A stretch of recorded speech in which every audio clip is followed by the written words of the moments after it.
Good evening, ladies and gentlemen. Welcome to the 14th edition here in the Issues Room. The Issues Room is an alternative media platform here on Facebook and YouTube. We discuss the things that matter. This evening, we have two wonderful uh, Liberians. One is based in Liberia, and the other is here in the US, coming in as our studio guest. We'll be discussing the Liberian economy. Uh, Currently, if you and I following the news, quite frankly, you've heard about the rate dropping, meaning the Liberian dollars is now gaining momentum over the US dollars in Liberia. And unfortunately, the prices of goods and commodities are still high, and the people are complaining. Then we also heard that the Liberian government just produced some banknotes, new banknotes to infuse in the economy, and of course, that it sounds like it's around $4 billion that will be infused in the coming months. I believe it's before the holiday seasons. My name is Volcano Shelton. Let me go backstage to my colleague, Moses Sandy. Moses, welcome. We're back in the Issues Room, the 14th edition, and we'll be discussing the Liberian economy tonight. Yes, it's good to be back again with another thought-provoking discussion. This time, the state of the Liberian economy. So let me say thanks for this opportunity, Vicana, and I'm also use this opportunity to welcome our viewers and listeners out there. Thank you. Thank you, Moses. Time flies, man. I'm down under the weather. Masa can be here tonight. She's under the weather, but being the anchor person, I have to make the sacrifice. So, folks, if you Yeah. hear my voice kind of low, like I'm talking in my nostril, that is because I'm down with the weather. But I'm gonna hold on, and then I'll treat myself through the weekend. Hopefully, Tuesday I should bounce back. I know you're having some difficulties there with your Yeah, lighting in the studios, but listen, I I don't think know people what's can going see on. you, so don't panic about it. Let's just It's going to be talk about okay. the discussion here tonight. Mhm. Um, I, you comfortable now? Yes, I am. Okay, all right. This electronics, these things happen. Yes. I know it's So gonna don't be okay. yeah. So Yeah. just stay with me. So Mhm. we talked about this topic because we thought it was very existential, considering where we at in the Liberian economy. Um, the government of President Weah has been in power, I believe, about 4 years now, going 4 years, and some things have been done on the positive side, but a lot more hasn't been done, on the negative side. And what do I mean? You can see prices are still high and, in fact, going up. No control of prices in the country. um, what we're hearing is that the U.S. dollars is dropping. Is it superficial? Is this one of? Is just one of those things to make it seem as though the economy is doing well and the Liberian dollar is picking up? But how can the Liberian dollar pick up when the government does not have, a robust economy where there are factories and investors bringing in uh, resources to help improve the economy, provide jobs, and all of that. Um, what's your thought about this whole thing?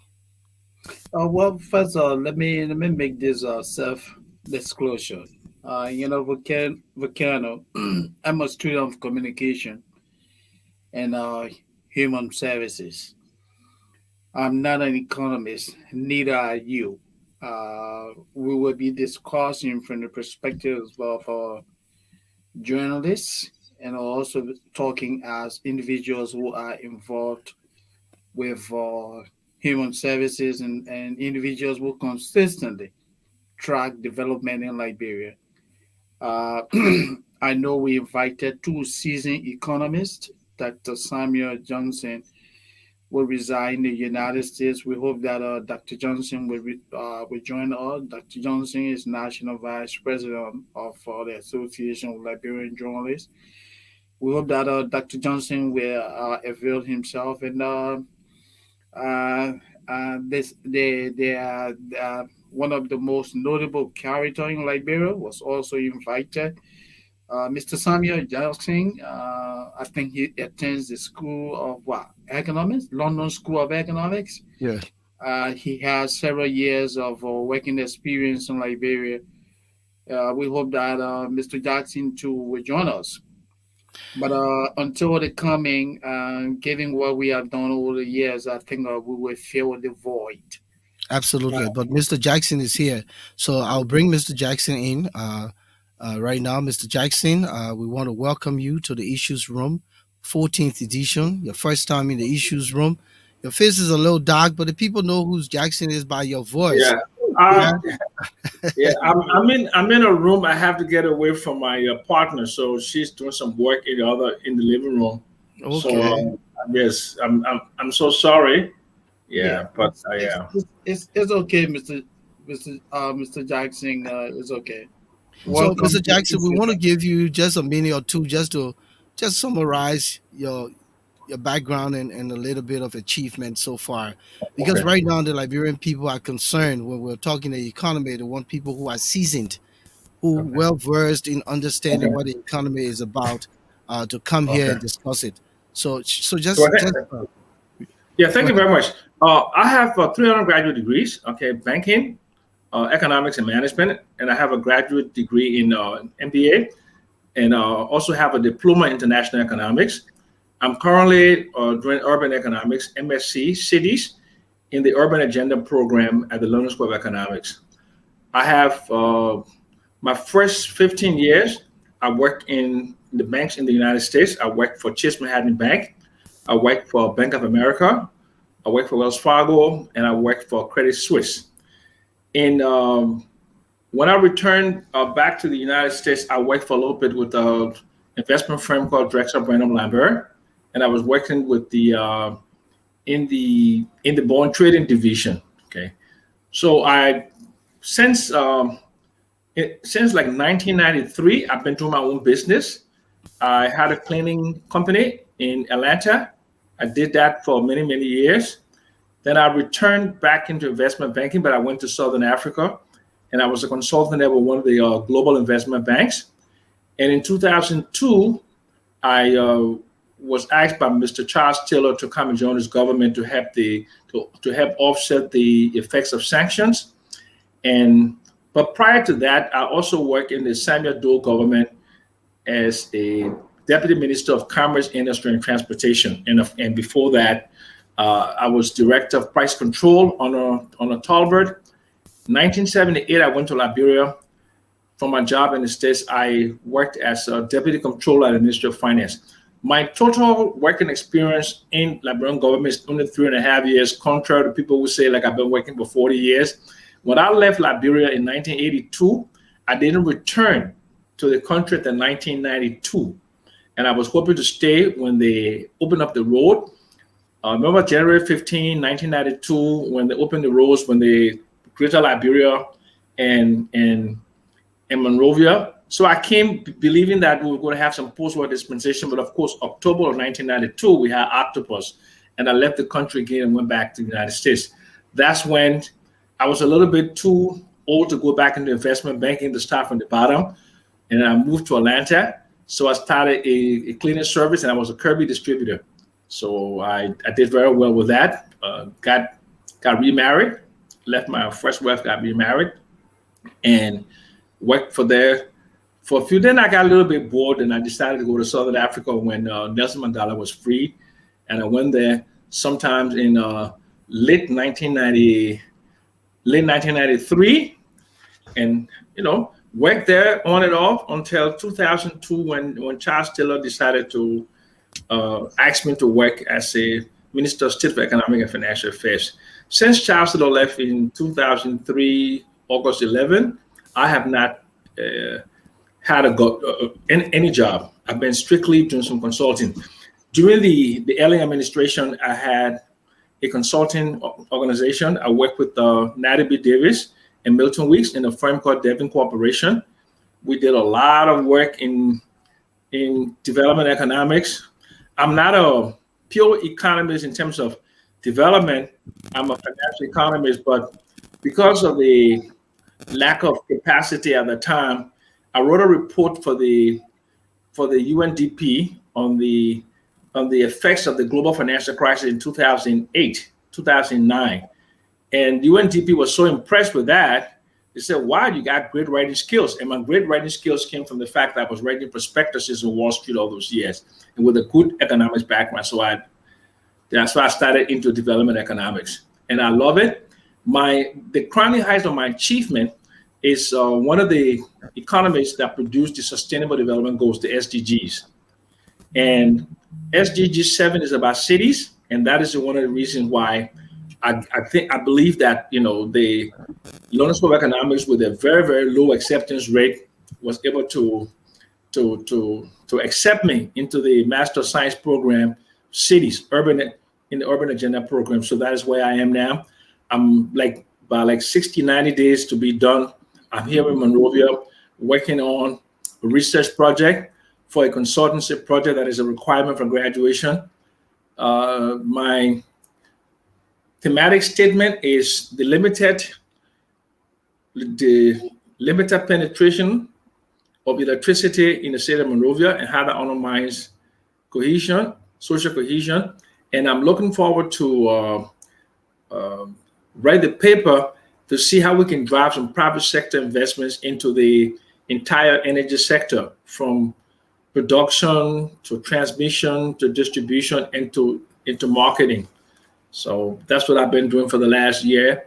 And LSE has only one graduation, but I'm finishing the program in terms of completing all the requirements by December of this year. I should be submitting my thesis. So you got another about 6 weeks to go before I be, meet the requirements to be a graduate of the London School of Economics. So that is my background. Thank you, Mr. Jackson, for the soft introduction. From what we heard, it seems that you are well grounded in the business of economics. I'm happy that Liberia is privileged to have you as a citizen. Now, today's topic of discussion focuses on the state of the Liberian economy. As a trained economist with several years of working experience in the business, in Moses? summary, yes, Moses, yes, let me pause you on the question. We have Dr. Samuel Wai Johnson in. Let him okay, come and give his own 1 or 2 minutes, and then we'll sure, start sure. the Well, yeah, we question. can do Okay. that. Yes. All right. Dr. Johnson, welcome to the Issues Room, 14th edition. I'm sure you've been following us as you were backstage and know what we're talking about. But just before we commence this discussion tonight, we want you to just give us a minute or two of your background, because of course we want the Liberian people to be, comfortable with who are the people discussing the economy and what's the future looks like for them. Thank you very much for Kendall. Thank you, Moses. It's a pleasure to join you guys tonight on this great show or podcast. Welcome, Our Mr. Johnson. background, I consider myself a student of economics. I study economic development. Most of my publications is within the area of post-conflict development and access to finance. Before coming to the States, I still teach at the University of Liberia whenever I'm there. So I'm an adjunct professor. Before coming, I taught at the University of Liberia up to development economics. In radio, I work as economic correspondent for Radio Veritas up to 2004 when I left active media practice. And I want to underscore active media practice because, as you know, media people are always media people, no matter where they find themselves, and went to work in international development and post-conflict peace building with the United Nations system, specifically with UNICEF Liberia. At the moment, I'm based here in the state of Delaware, where I teach courses in economics and economic development at Delaware State University and Thomas Jefferson University in Philadelphia, Pennsylvania. Thank you. Moses, you were in queue. Yes, Dr. Johnson, welcome. And let's kick this off. And I would like to start with you, Mr. Jackson. And then later we'll come down to Dr. Johnson. We are discussing the state of the Liberian economy, the inflation, the increase in prices, the challenges that the current situation has posed to the ordinary Liberians, affecting the purchasing power. Where are we in Liberia economically, Mr. Jackson? Well, first of all, I mean, if I came in here and told the Liberian people that Liberia is a prosperous country, President Weah walks on water, and everything is fine, that would be very hypocritical, and I'd be lying. We have a lot of challenges in the country. Okay, some of it self-inflicted, some of it inherited. But the issue, as Dr. Johnson would know, mass poverty has been a problem in Liberia for a very, very, very long time.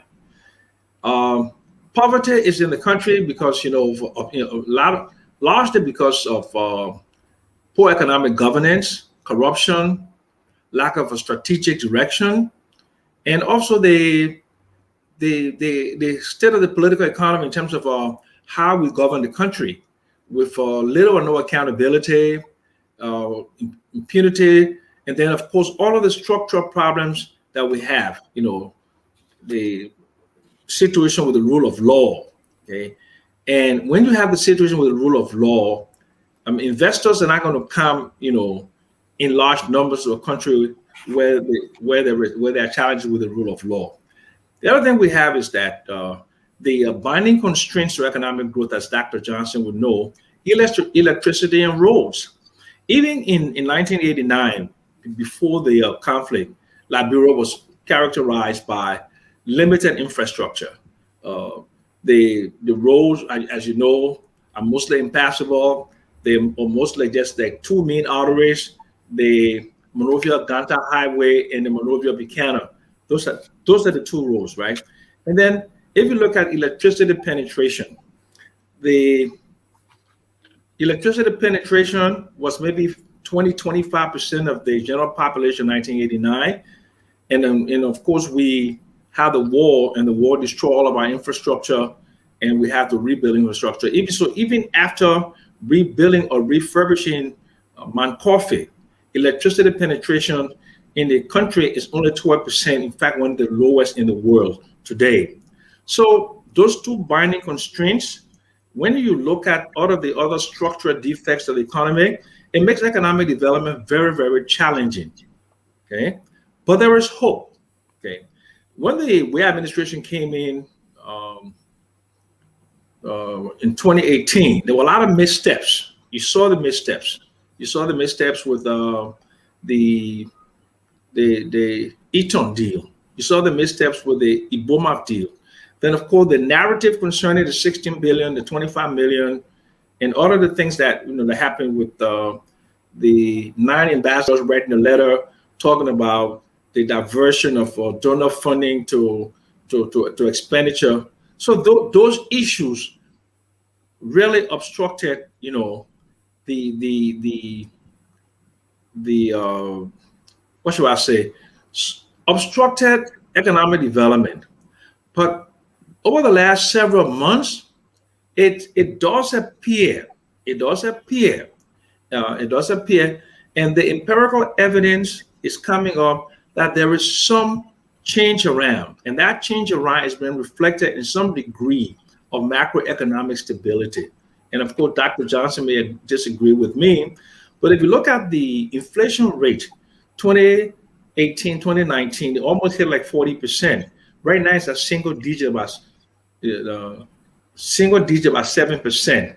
And last year, the year before, you saw the illiquidity situation with the bank, where people couldn't have access to the money that they put in the bank. Right now, I can use my ATM, my Wells Fargo card, and I can get money out of the bank. So there's been some degree of improvement. And I'm not supporting the Wai government so much because of the macroeconomic improvements, but I'm a political economist by practice. I'm looking at the divergence. If you look at the opposition, the collaboration of political parties, and you see the Wai administration, you see the disunity, you see a disheveled opposition, and you see all of the problems they're having concerning the framework agreement. And I don't see them with a real plan that will sustainably improve and conditions of the people. So what I decided to do was to look, take my chances with the government, with people I'm very comfortable with, people who I know, despite all of their flaws, to work with them to see what I can contribute to improve conditions for the Liberian people. So that is what it is. So in summary, Liberia is a very challenging place to be in terms of the economy is struggling, but I see some hope. And whatever I can do and whatever we all Liberians can do to push this government in the right direction so they can, make some improvement of the lives of the people. And that is the reason why I took this political decision. So, Thank you, Dr. Johnson. Do Buchanan, you have yeah, any, Buchanan, Buchanan. I just wanted to say something quickly. I would like for us and Mr. Jackson, I want to ask that I know you want to talk about whatever your support is for the we administration, the opposition. I would like for us to comment and narrow on the state of the economy, and then later, as the discussion progresses, we can begin to look at your connection with the CDC, what you want to see happening in Liberia. So Fair that's enough. And I just want to hear from the offset for people to yeah, know where I yeah. stand. Because Okay. that's not a color my views. Okay. So Okay. I just want to be upfront. Okay. I'm Okay. not a fake, I'm not a fraud. I'm here to say this is who I am and this is what I support and this is why. So we just put that in the back. Once we put that in the back, then we can go forward now to discuss the substantive issue of the Liberian economy. And I'm sure there'll be a lot of disagreement. Thank you. But I'm sure we'll have a courteous discussion on absolutely. Absolutely. We're going to give you the opportunity. So now let's give Dr. Johnson the opportunity to share with our many listeners out there his perspective. Dr. Johnson, go ahead, sir. Thank you very much. Thank you very much. And it's pleasant to listen to Mr. Jackson, his own assessment of the economy. Yeah, we may have some disagreements, but generally, the economy is still facing a lot of challenges. You can see that since 2014, one thing that has come out quite clearly is the level of resilience of the Liberian economy to external shocks. The economy hasn't had a lot of resilience. Ebola struck, our whole economic framework went into tatters, the economy went into recession. And we're just about recovering, and then COVID struck. Now it's not just a countrywide situation like the case, or a regional-wide situation like the case of Ebola.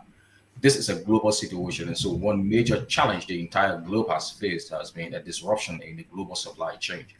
And if you look at what is called as the new international division of labor, Liberia is somewhat to the tail end where you supply raw materials, and that has been, it's not only because of this current period, but that has been the structure of our economy over the years, ever since I was born. We've been supplier of raw primary exports to the rest of the world.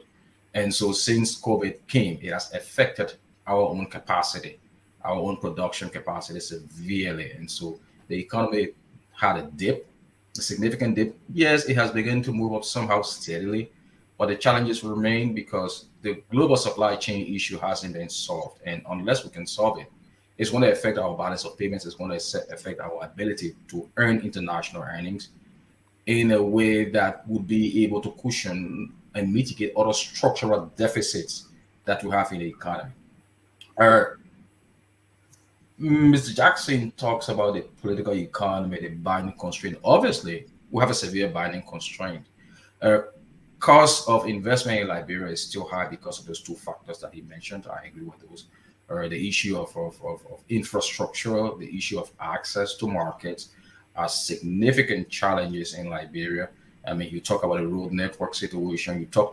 I was in Liberia 2014 doing some work, and I was speaking to a banker who was running one of the banks in Liberia at the time, a German international. And he said to me, look, can you imagine how much I spend on generating power? And he meant electricity alone on a daily basis. That is a significant cost of capital that businesses have to carry. Compare that with the easy availability of power from a major center like the hydro, for instance, that would have brought the cost down. Another issue we need to also we go about in this discussion, and just to go off what Mr. Jackson commented on, is the issue of corruption. Often we don't like to talk about it, but if you read the literature, one thing that comes out is the issue of corruption is a major driver of inefficiency in economies.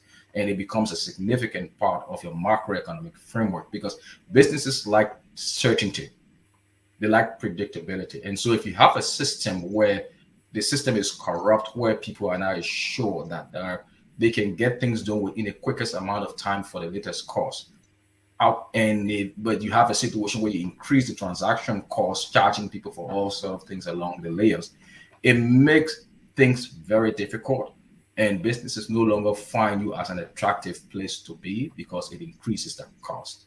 I think I will stop there, and yeah, as the program progresses. All right, thank you, thank you. Let me come in.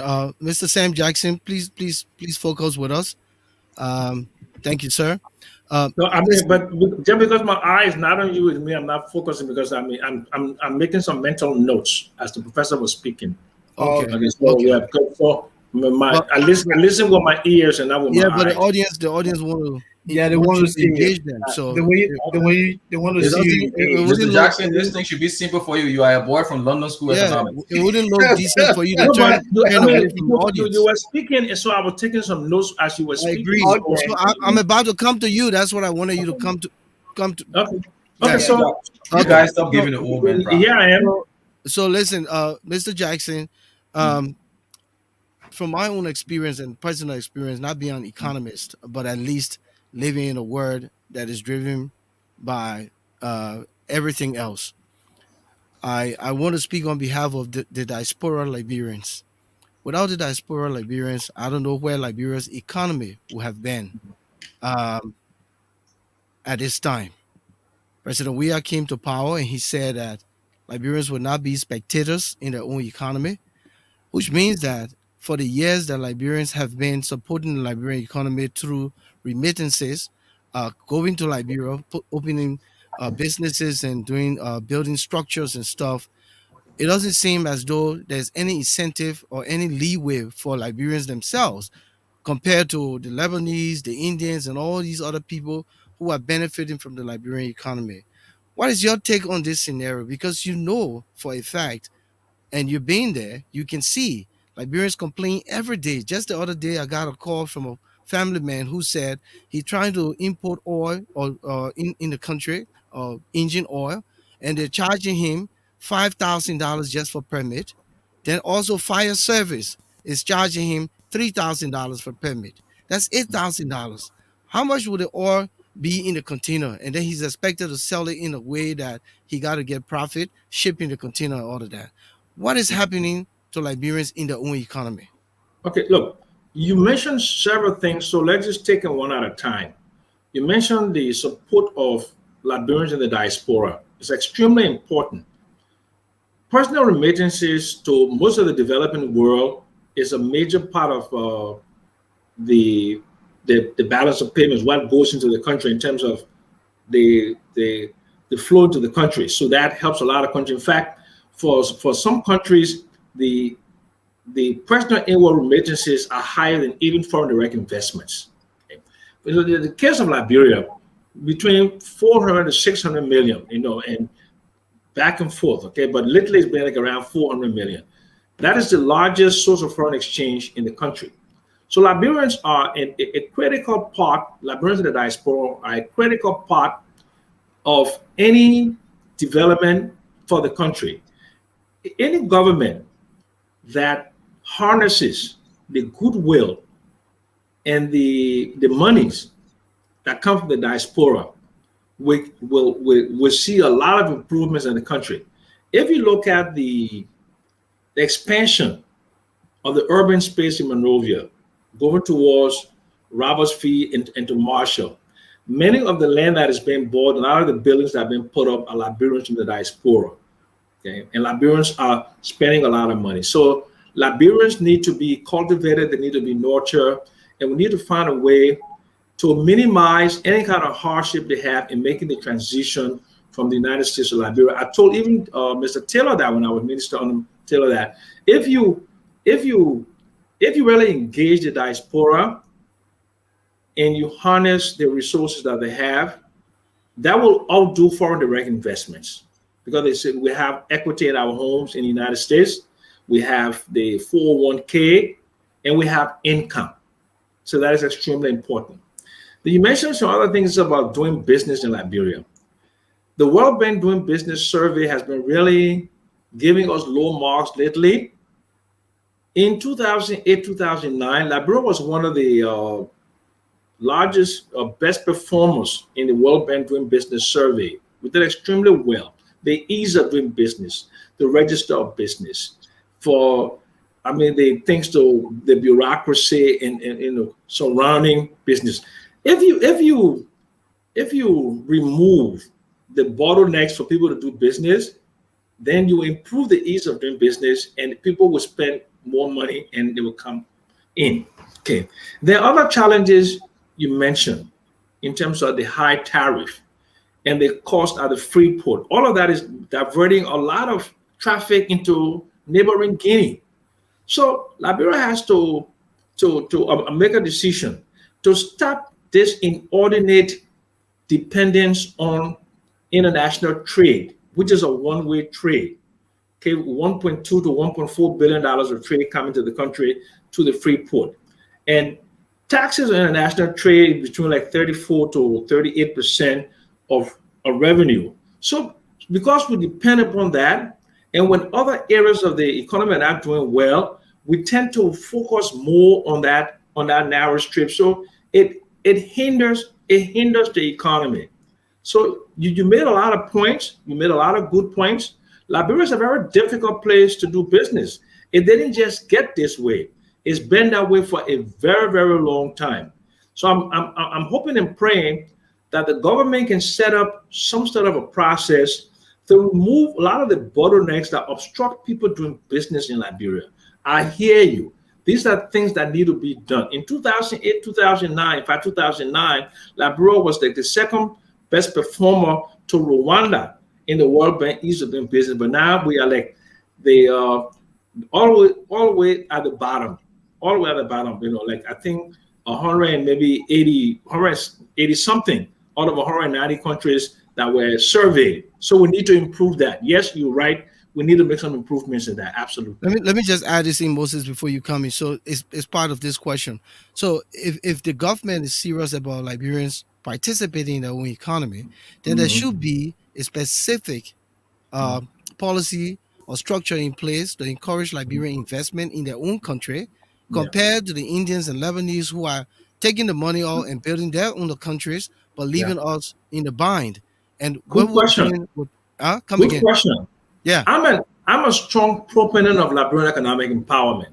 I have that background. When I went to South Africa in 1993, when Mandela came out and they were transitioning to the democratic rule, there's a whole system of BEE, Black Economic Empowerment, because 70% of wealth is inherited, according to Dr. Thomas Piketty in his book, Capital in the 21st Century.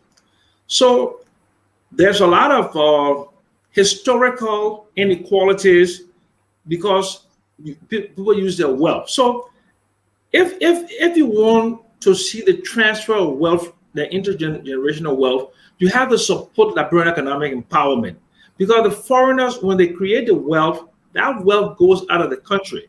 So any government that comes in must take a serious look at Liberian economic empowerment, not just in petty trading, in terms of the trading aspect, but in terms of equity in concessions. Okay, none of the major concessions in this country have Liberian equity. It's extremely important. When I worked with Mr. Taylor and we put together the Minerals and Mining Law of 2000, we were very clear that all Class A mining license up to 15% for Liberian equity participation. In the NOCAL Act of 2000, we said 20% of all blocks must go to Liberians. But when Ellen came in, she cannibalized the laws.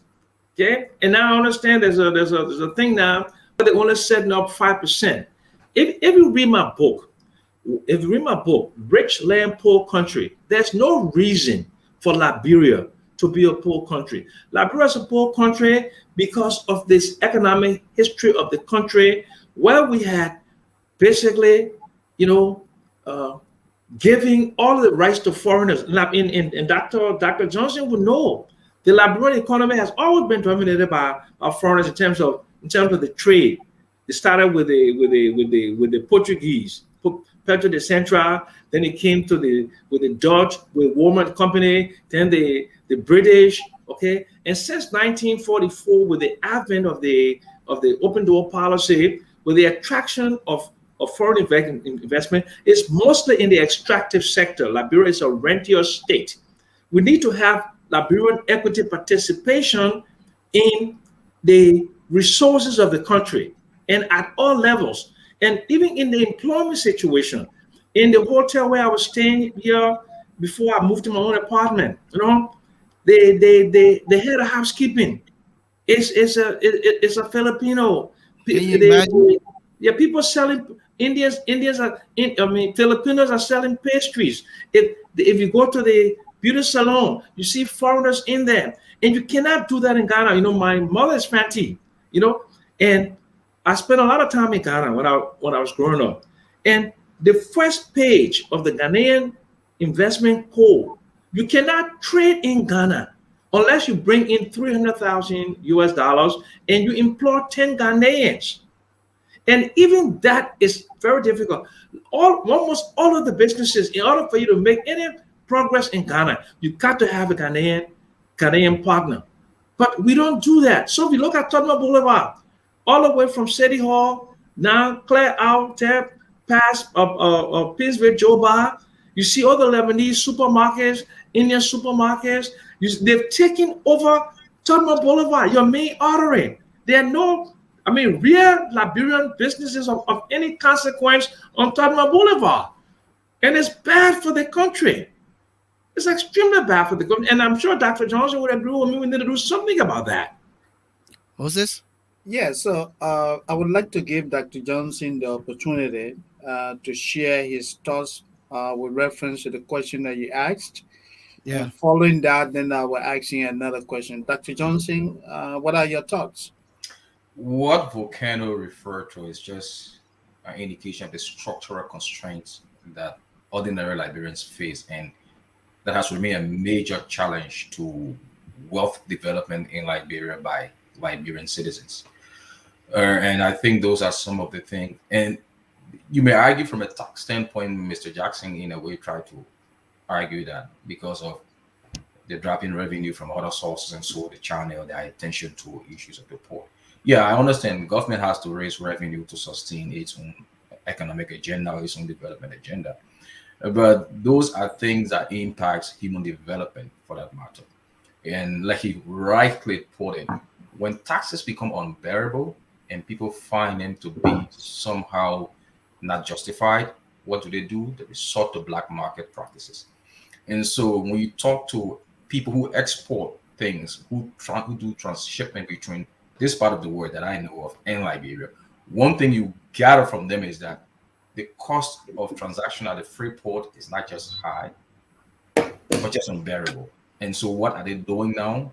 Many of them are rechanneling their goods to other places to access Liberia.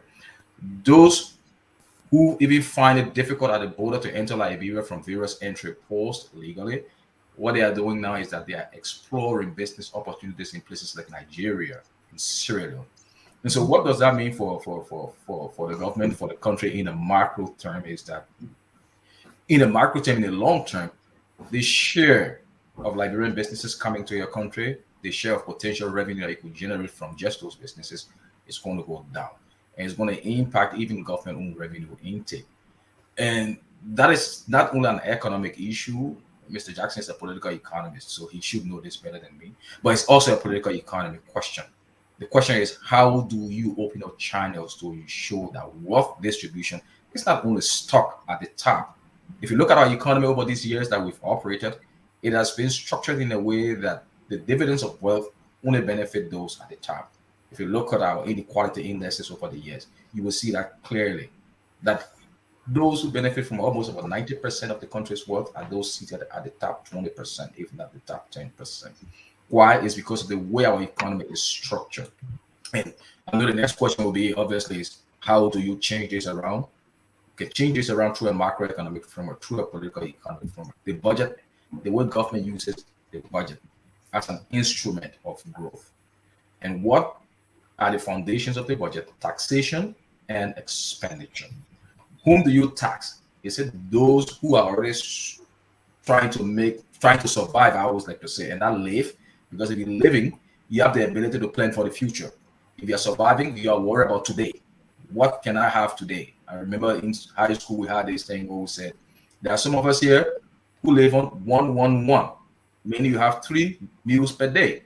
You don't worry about anything. There are some of us here who live on 101. You have breakfast, you don't have lunch, you have supper or dinner depending on who you are. Or there are some of us here who live on 001, one flat meal per day just to have something in the bed to go to bed. And so are you going to tax those people?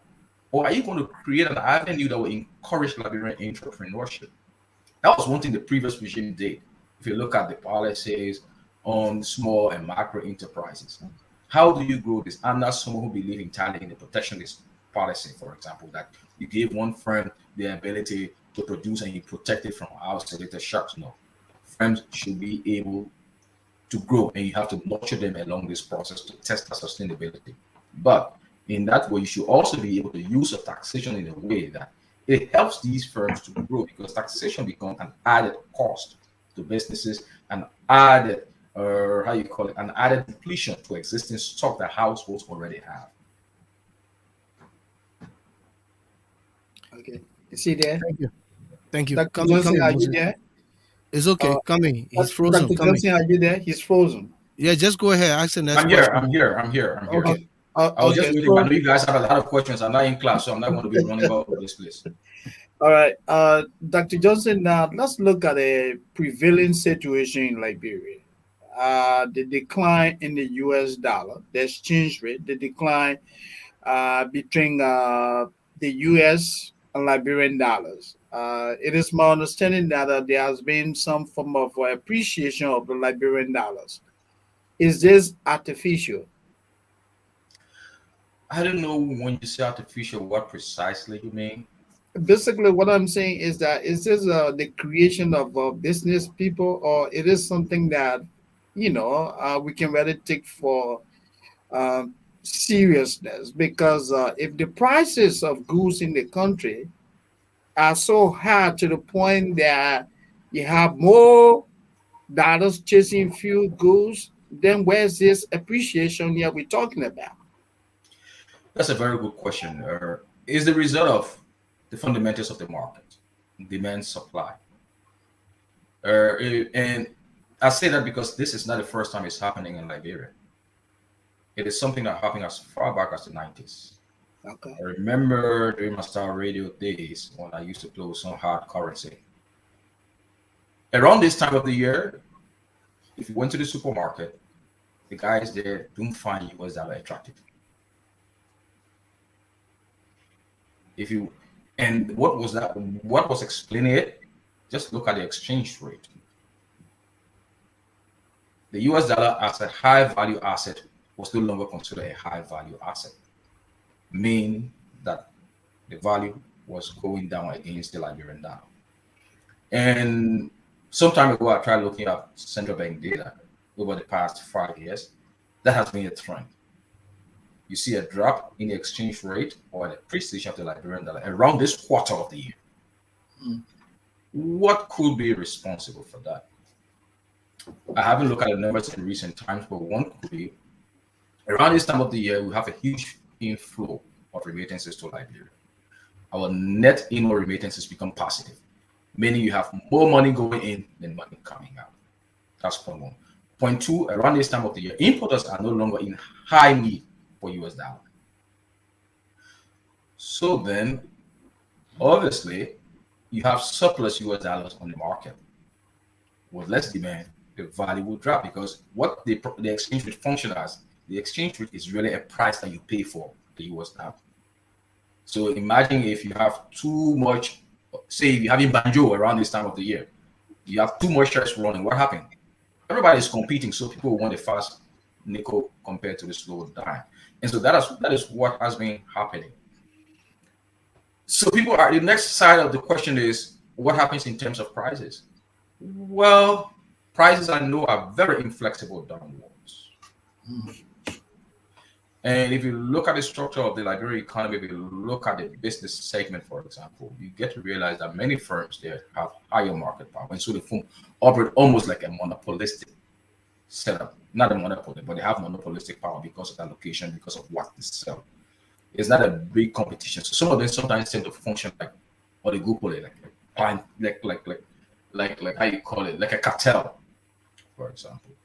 And but another thing too is that at the time, what the guys are interested in is the profit margin. They have to set the prices in a way that is able to cover the cost of import or the cost of supply and be able to earn some returns. So that is what has been happening. And it takes markets time to respond to these changes. They do not happen suddenly.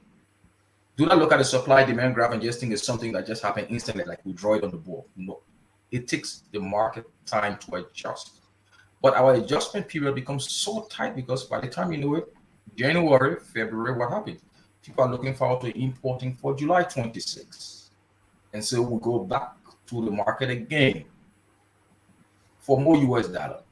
So in terms of inflation, and if you look at central bank data, they make specific reference to this. One of the major drivers of inflation in Liberia has been the demand for food. But if you look at the data over the past period of time, when I last checked, our inflation, first before I go to that, has not been one that has been driven by demand. It's not demand pull. No, it's not because you have so much demand. It has really been a cost push inflation. And you can only understand this when you look at the role of the US dollar in the production of goods and services in Liberia. And so you notice that as the US dollar begins to go up, inflation will go up. It's really signaling that the cost for production has increased. Right? So you see that mainly through what they call a pass-through effect. So it's as you see the US dollar go up, you see it. When demand becomes stronger, inflation goes up.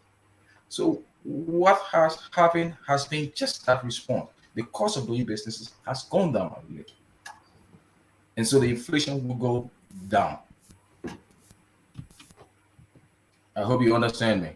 Yes, yes. And if I may just follow up with you quickly, there are some Liberians who believe in, even some members of the technical economic management team of the Liberian government, who believe that there has been an appreciation in the Liberian dollars because you have a shortage of Liberian dollars on the market, and now you have more US dollars that are actually going after Liberian dollars. Where do you stand? Do you agree with this view that now we have a shortage of Liberian dollars on the market? That's why you have more US dollars going to purchase Liberian dollars? Do you I don't agree? know where it comes from when it says shortage of Liberian dollar. I mean, I agree with everything the guys at the Central Bank of Liberia do, but one thing I do not respect them for, they are really engaged when it comes to the supply of money, to how much Okay. volume of money is in the economy. And we, as people put this argument forward, we should be very, very careful.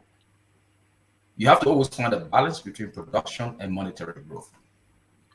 If you cannot strike, it's a very delicate balance. But if you're not able to strike that balance properly, what happens is that you end up dumping more money in the economy, and that becomes inflationary. So that comes back to haunt you. So you have a case of money illusion, we call it. You have a lot of money, but the value of the money goes down. So for people to say there's a limitation of Liberian dollar at this particular period, I haven't seen the numbers in for the last week, but I do not want to agree outside of any empirical evidence that there Okay. is a shortage of Liberian dollar on the market. What I think has happened has been an increase in transaction. The central bank have been taking a lot of policies, not only this current leadership, but the previous leadership, doing what they call financial deepening, extending the frontiers of the economy beyond the formal sector to bring those who are in the informal sector into the framework of the banking system. So the guys who are doing the motorcycle business, the woman who's down Water Street or Water Side selling, they've been, where do they go for that capital? They go for that capital to go to microfinance institutions for their capital, which is what we call the microfinance business. And if you look at what has happened over the last 10 years, the microfinance scheme has been made a part of the formal banking sector. And the reason for that is that it becomes easier to ensure that the transmission of monetary policy decisions goes down. And it's beneficial for the rest of the economy if it is geared towards growth. Now, just to come back on your earlier question about why people, and the next question will be people are not running, I heard this, schools are refusing. It's because of the US account cost. The Liberian dollar is not functioning anymore, or the US dollar is not functioning anymore as a reliable measure for what people think it was. And so businesses don't see it as reliable. So they want to go to a high value asset that they think the value is stable and reliable, at least in the immediate term. So what do? You avoid holding US dollar. You go after Liberian dollar. Okay. That is my own reading of what is happening at the moment. And Mr. Jackson, what is yours reading into this? Well, I agree with most of what he said, because this is the first time I've seen somebody take the time to do a deep analysis of what is going on. Because if you want to talk about what is going on in terms of the appreciation of the Liberian dollar, you have to look at the data from preceding periods. So he hit the nail on the head that in the third and fourth quarters, and mostly in the fourth quarter, okay, which is from October to December, there are a lot of inward remittances coming to the country. When you have a lot of inward remittances coming to the country, right, and you get less going out, then the transactional demand for Liberian dollar goes up, right?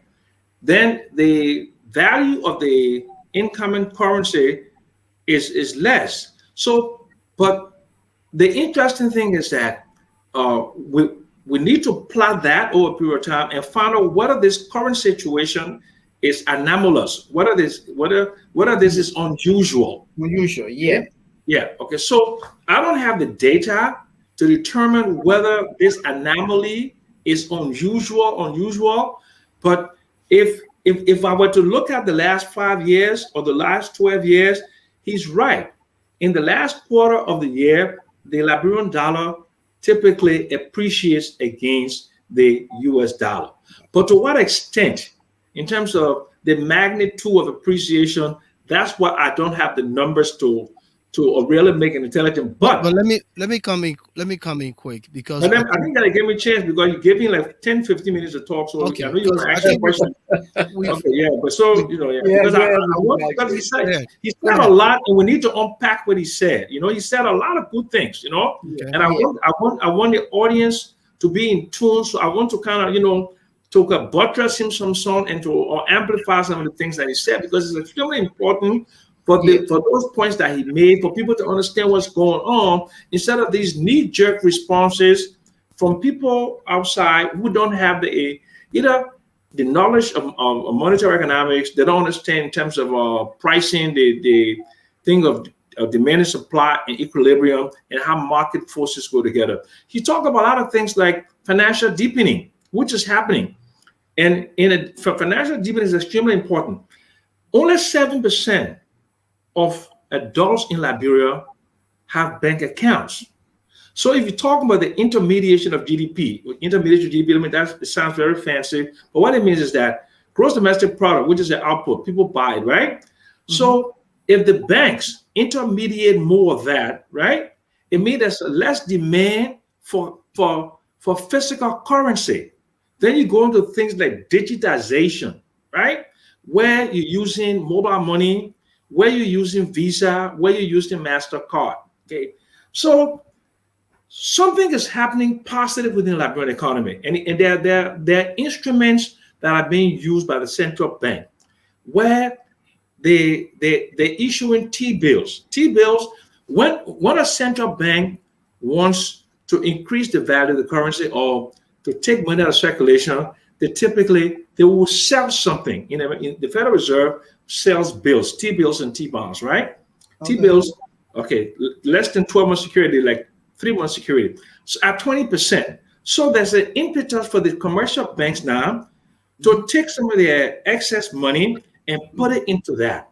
That is also driving down in terms of the money, reducing the Liberian dollar supply. But one of the things that he didn't mention, and I think he might want to consider, is that between 2016 and 2018, there were significant amount of money put into the economy, about 16 billion. And if you look at the time horizon of and the velocity of that money, how it's been changing hands, I think about 15-20% of that money is TIR notes. I don't know whether he agrees with me or not, but in America, about every 18 months, they kind of take all the old currency and the Federal Reserve post new one in there. They just do automatically. That a lot of people have TIR notes. To the magnitude, I really don't know, but I believe between 15 and this is just the back of the envelope calculation, okay?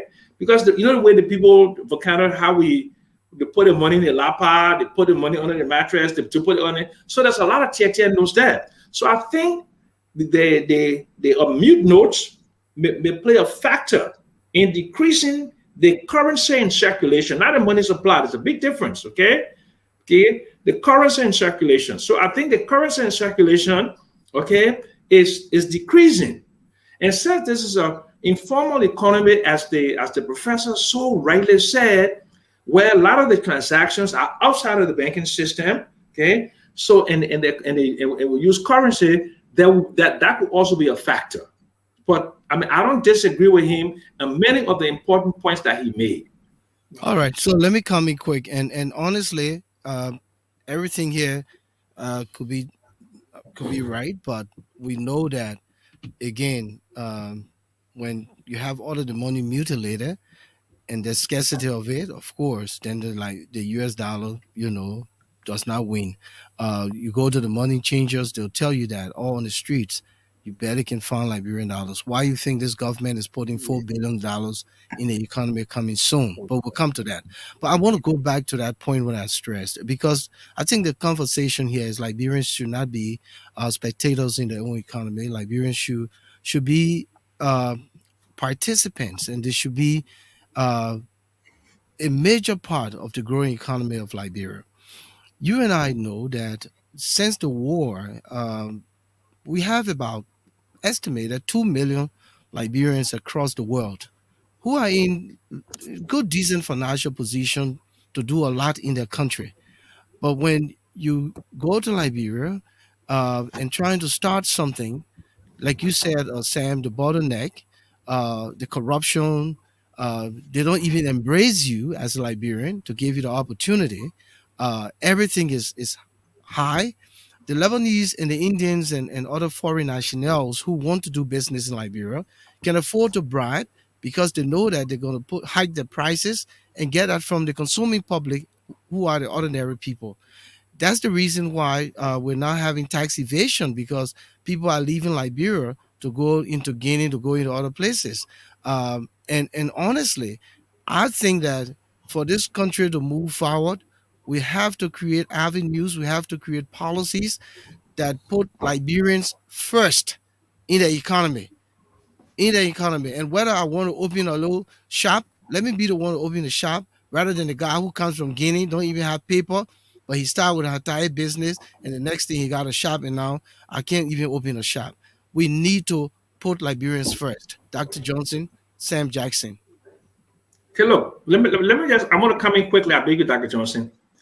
One of the things that we haven't handled, and Dr. Johnson, sorry for speaking on your term, but I beg you, because this, I feel so strongly about this. Yeah. Yeah, so I beg you, okay? Go ahead. Yeah. One of the things that we haven't talked about are the intangibles that make businesses work. Things like discipline, like honesty. Okay, those are very important. Okay. I've run businesses in Liberia. I came to Liberia after the war with quite a bit of money. Okay, working as an investment banker in Southern Africa. I gave a lot of money. And I decided to do some businesses. I opened up an ice business, ice factory to my house. I had a opened up a bakery, okay, and then I had a dollar store and I had a restaurant, okay. And people was, and then I had, of course, I had a Total gas station later on. People would say, "Well, I mismanaged them," but I'm the earner of that money. Okay, I'm a consultant, I'm an economist. I made that money with my knowledge, right? So I decided to put that money into some kind of business, right? Now, the people who I put in my business were Liberians, and the ice business lasted longer because I was there. Okay, I was taking my money, getting up 4, 5 o'clock in the morning. I was selling my ice, and I did 10 to 11 years for that business.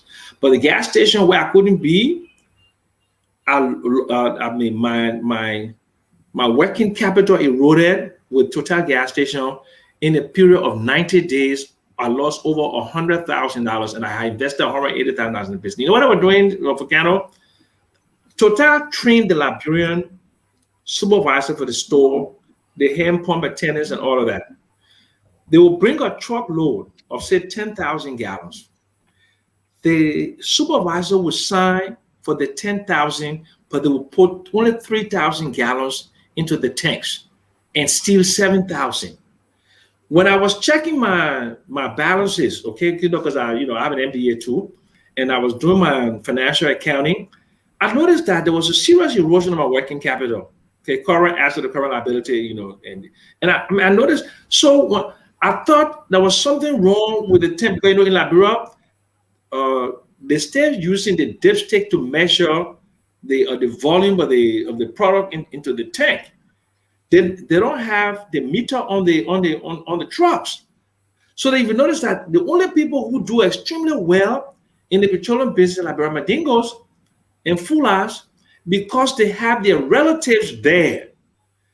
It's difficult for a Liberian national, okay? When I say Liberian national, it's difficult for a non-Mandingo, okay, to make it into that business there, because the other tribes, let's face it, we are basically dishonest. And I hate to say that. I know it will be controversial, okay?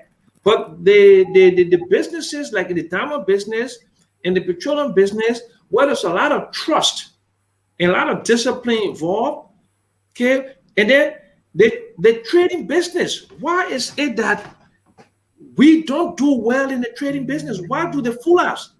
The foolers now, in terms of volume, they're bringing more goods into the country than the Lebanese. I went to a meeting out there at the Chamber of Commerce, and very substandard too. Yeah, but hold on a second. The Lebanese man said there were 302 Lebanese businesses that were members of the Lebanese World Cultural Union. But you got thousands of Fullahs, member of the Fullah Business Association. So these people have taken over the retail trade in this country, and they're taking over the import. The largest rice importer into the country is Fullah. And guess what? These are the new Liberian emerging middle class, because when you look at their festive season, they have the money to spend. They are barely carrying this economy. Let's be very clear. I know it's very controversial. People would disagree with me, but I'm telling you, and you have a lot of. It shouldn't be that way. It shouldn't be that way, but it's a matter because of the intangible associated with running a business, like the honesty, the discipline, okay? And the Liberian man would make his $20, $30, and he would go drink $15. The Fullah man would take $19 and reinvest it and spend 50 cents. That is the problem. And Dr. Johnson, you may agree or disagree with me, but that's an intangible. Okay? So as an economist, a man who deals with numbers, to talk about intangible without any empirical evidence, but the anecdotal evidence is there that we don't have those intangibles to be in a competitive environment and make it. Because if we were, we would not surrender the base of the economy, the trading economy, to the Lebanese Indians and the Nigerians. That is a serious problem, Volcano. You have to admit that there's a problem. I understand where you're coming from, but honestly, there are thousands of Liberians who have learned to be disciplined in this country. They've gone to work to earn their honest living, and they want to invest in their country, and they must be given the priority. For Laws Canada should be talk put in to place, policies should be put in place to address before Liberian before business you go, before you leave people. that question, ask many Liberians in the United States simple thing like sending money for people to buy land and build houses for them. Look at the horror stories associated with And we that. know that. We know that. Look at the horror stories associated with people who send containers to Liberia, they're not there, and their relatives steal the money and run away with the money. Yeah, These are horror stories. And Dr. Johnson, you may disagree with me, but I just want to hear your view on some of those aspects that are not quantifiable, but there are still important elements that we should be looking at. yeah. Dr. Okay, Johnson. Dr. Johnson, just before you come in, we pass our intermission. Just want to remind our viewers and listeners that you are in the issues room. We come on Tuesdays and Fridays, 7 p.m. Eastern Time.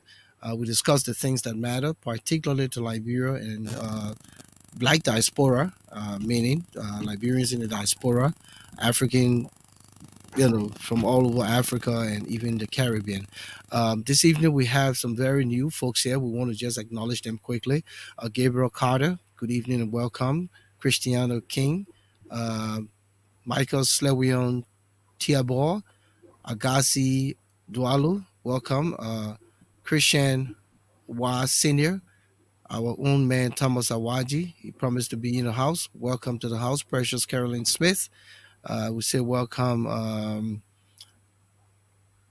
Yvette Cephas, Sam Jr. Togba, Mapu Hall, all you wonderful people, Emmanuel Jackson. We say welcome to all of you here this evening in the Issues Room. Continue to like our page, continue to share the word. Lofa Julius, welcome from across Africa. First time in the Issues Room, we say welcome. Armstrong Jagba, also in the Issues Room. Um, we're going to be opening the lines very shortly. Dr. Johnson, just 2 minutes so I can open the line, let the audience engage us a little bit. Thank you very much. Just to go back to the issues Mr. Jackson raised, and those are all issues we capture under the term inefficiencies. Those are soft issues, but those are issues that matter. But I think I like to look at these things in a bigger scheme of things. Those things will not happen if you reduce the cost for their commission. People find it easier to do those things and get away with. So that it runs not only maybe from the household level, where we always try to solve things the family way. But I think I like to look at it. It's common for Liberians to say, look, he's your brother, just let it go. No. When you do that, you're reducing the cost for the commission of crime. And that goes through the entire system up to the top.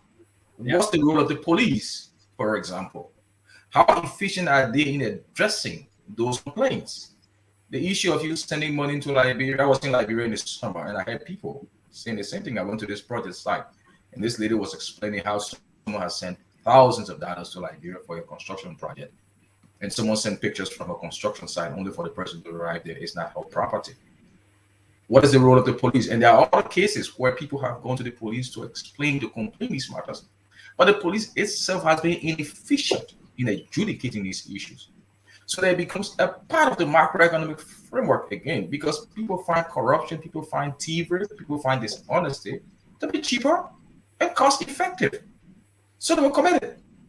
But if you begin to raise it up, it's not that this part of the world doesn't have criminals, but you know it, like I do, that the opportunity crime cost for committing a crime in this country is so high that most of those who do it are gamblers. All right, so we need to address that particular issue. Coming back to the issue of businesses, for me, the forward march for this economy is developing Liberian entrepreneurship.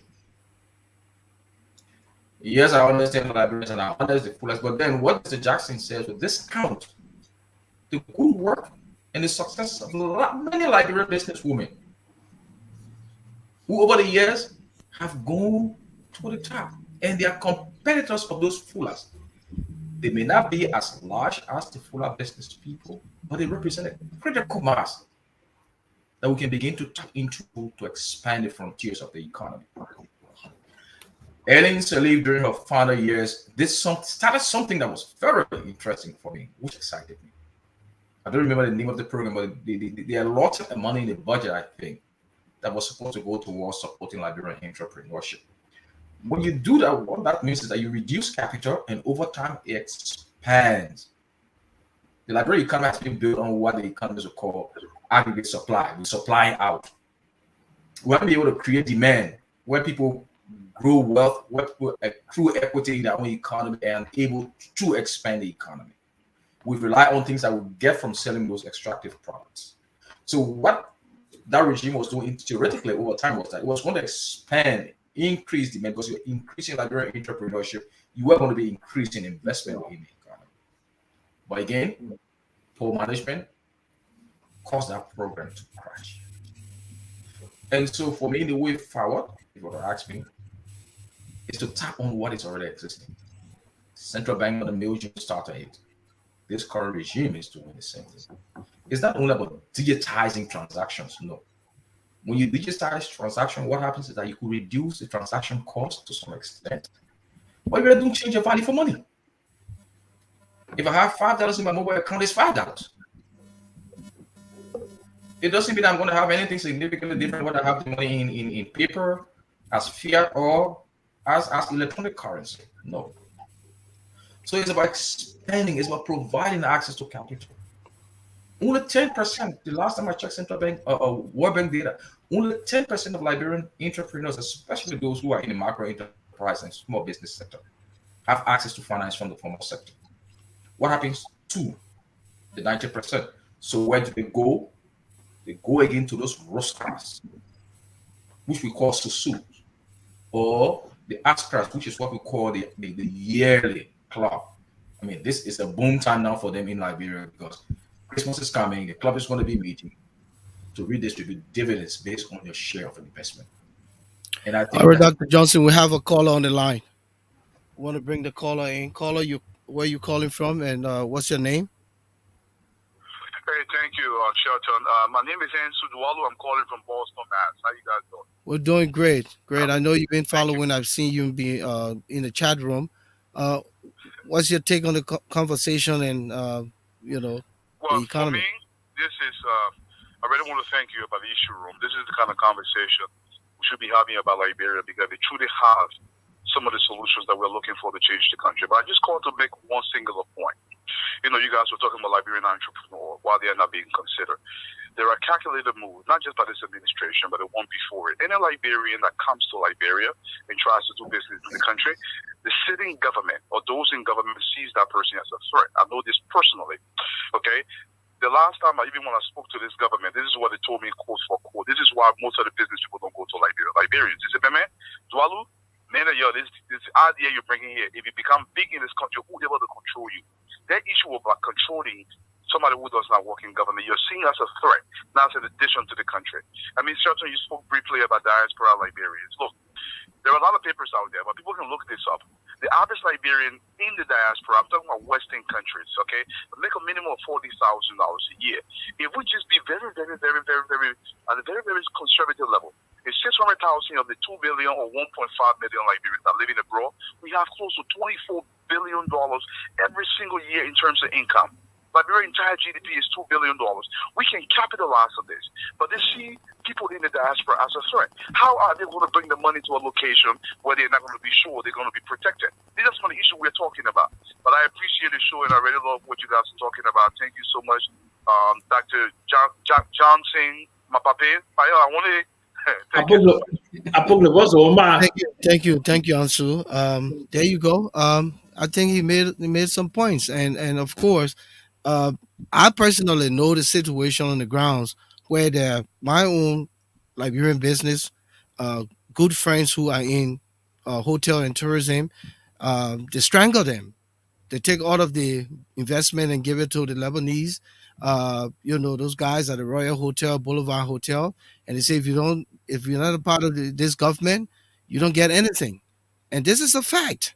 And I don't No, think he's You know. No, it's correct. But look, this is historical. Look, But after the war, look, I don't like to personalize these issues, The okay? lines are open, so continue to call. Go ahead. Go Yeah, ahead. The lines yeah, are open.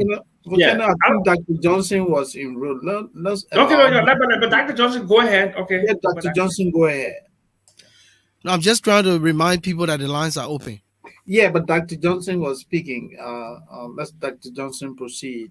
Well, okay. So this segment is for the callers. Let's take this caller. Dr. Johnson will come in. Um, Hello, caller. Where you calling from, and what's your name? My name is James Christian R. Senior. I'm calling from the state of New Jersey.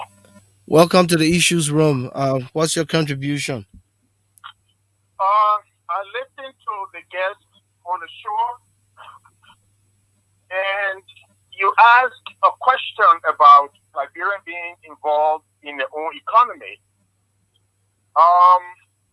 You were very specific that if a Liberian wanted to invest in the importation of motor oil, he was charged the minimum of $8,000 just to input his merchandise. I did not hear any of your guests address the root cause of that. I only heard them spoke about symptoms and processes, economic processes. You have to look at the simple fact that corruption, the lack of processes, and inexperience are the root causes. Liberians are being charged more because those in authority in Liberia feels that if they do not charge them at that time to take their corrupt profit, then when the goods are imported, they would not have the opportunity to benefit illegally from the importation. So they charge Liberians more before they can import stuff into their own country. I did not hear your guest speak about corruption.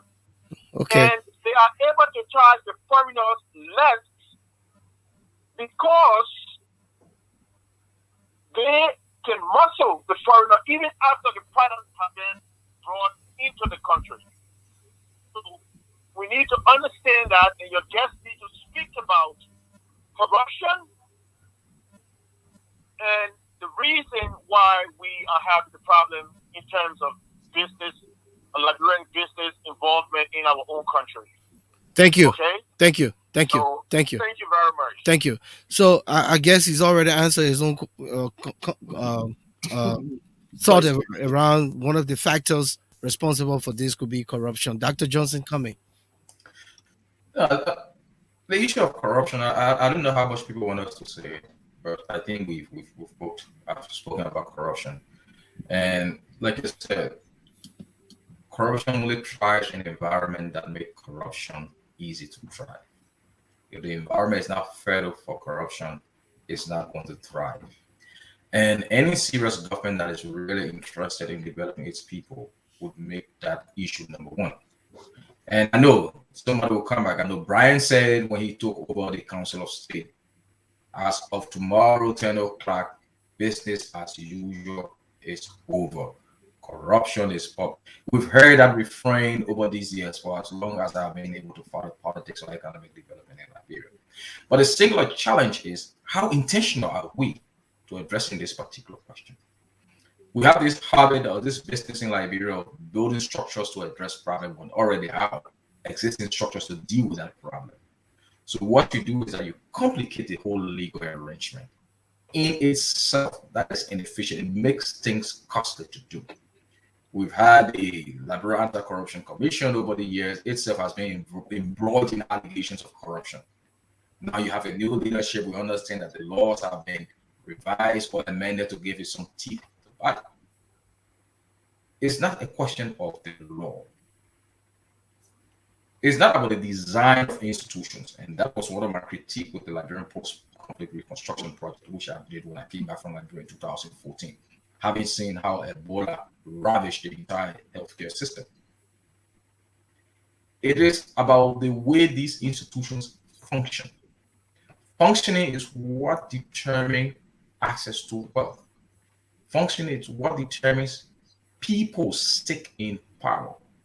So we can design all of the beautiful laws. You can have a very strong anti-corruption commission, but if you have a court system itself that is constantly being accused of being corrupt, I know the judges will hate me for that. Look forward to a contempt charge when I'm in Liberia someday. That itself makes the whole process meaningless. It makes the whole process waste of time. It makes it inefficient, a poor use of public resources. So it's not just the issue of Liberian businesses being targeted. It's an issue that confronts the entire country. I know some of the friends I have in government don't like to read the perception of corruption report, for example, but it speaks to what people think of you as a government. And so how many times haven't we heard people, those of us who've been back and forth, to say that, but why not take this matter to the police? Oh, no, no, no, no. Those guys, the police is going to ask you for this money, for that money, for this money. It's perception, it's corruption. That is what drives, it's attitude that drives behavior. When people feel that their needs are not being met by the institutions that they select to provide those needs, what they do, they rebel. And rebellion in this case may not be the use of guns, like we saw in the 90s, but it could just be turning our backs to government. So government cannot in any way nudge the population in the direction that they ought to move. So talking about Liberian businesses, for example, if people reach that stage where they say, you know what, enough is enough, we're not going to do any business for Liberia, what happens? The country suffers. And so one person who always told people, look, you may be disappointed with the regime, you may give up on the regime, but we cannot give up on it. Because Liberia is our common patrimony. It is home, no matter how long we stay here. Right? And so if we do not contribute to its stability, if we do that, we help to build wealth by investing. But again, at the same time, that's the micro level. What happens at the meso, what happens at the macro level is also essential here. And so that is why economists no longer just look at efficiency from just the issue of price stability, the cost of doing business. If you want to look there, it has an issue of corruption, it has an issue of the cost. So it means all of those things become a part of how our macroeconomic framework functions. And those are things that make businesses investment attractive. And those are things that attract growth. Talking about growth is one thing. The next question is, how do you distribute the dividends of those growth, which has been a challenge for as long as Liberia has existed, because the channels of distribution have been structured in a way to benefit those at the top, because it is built on trickle-down economics, which we all know here doesn't work. In the case of Liberia, it means there are policies that need to be put in place that would intentionally skew those dividends, be biased against those who already have, in favor of those who do not have. All right, then. Okay, so Moses, let's go to the last segment of the conversation. Just before the last segment has to do with the infusion of the new banknote. But let me just take this call. Can I just respond quickly? Let me just take this call quick. Okay. Let me just take this call, Sam. This is sessions is for the caller quick. You're coming. Hello, caller. What's your name? Where you calling from? Caller, are you there? We are not hearing the person. Caller, can you speak a little louder? Hello, you get me now? Yeah, we can hear you. Go ahead. Okay, my name is Togo Niswa. I'm calling from Delaware. How are you doing this evening? Okay, welcome. Let's go a minute quick. Okay, Volcano and Moses, I hope you guys are doing great to your guest, great analyst, Dr. Johnson and Mr. Samuel Jackson for your deliberation. Thank you. I wanted to contribute. I've been hearing most of the discussion on the macroeconomic and the MI, and I've been seeing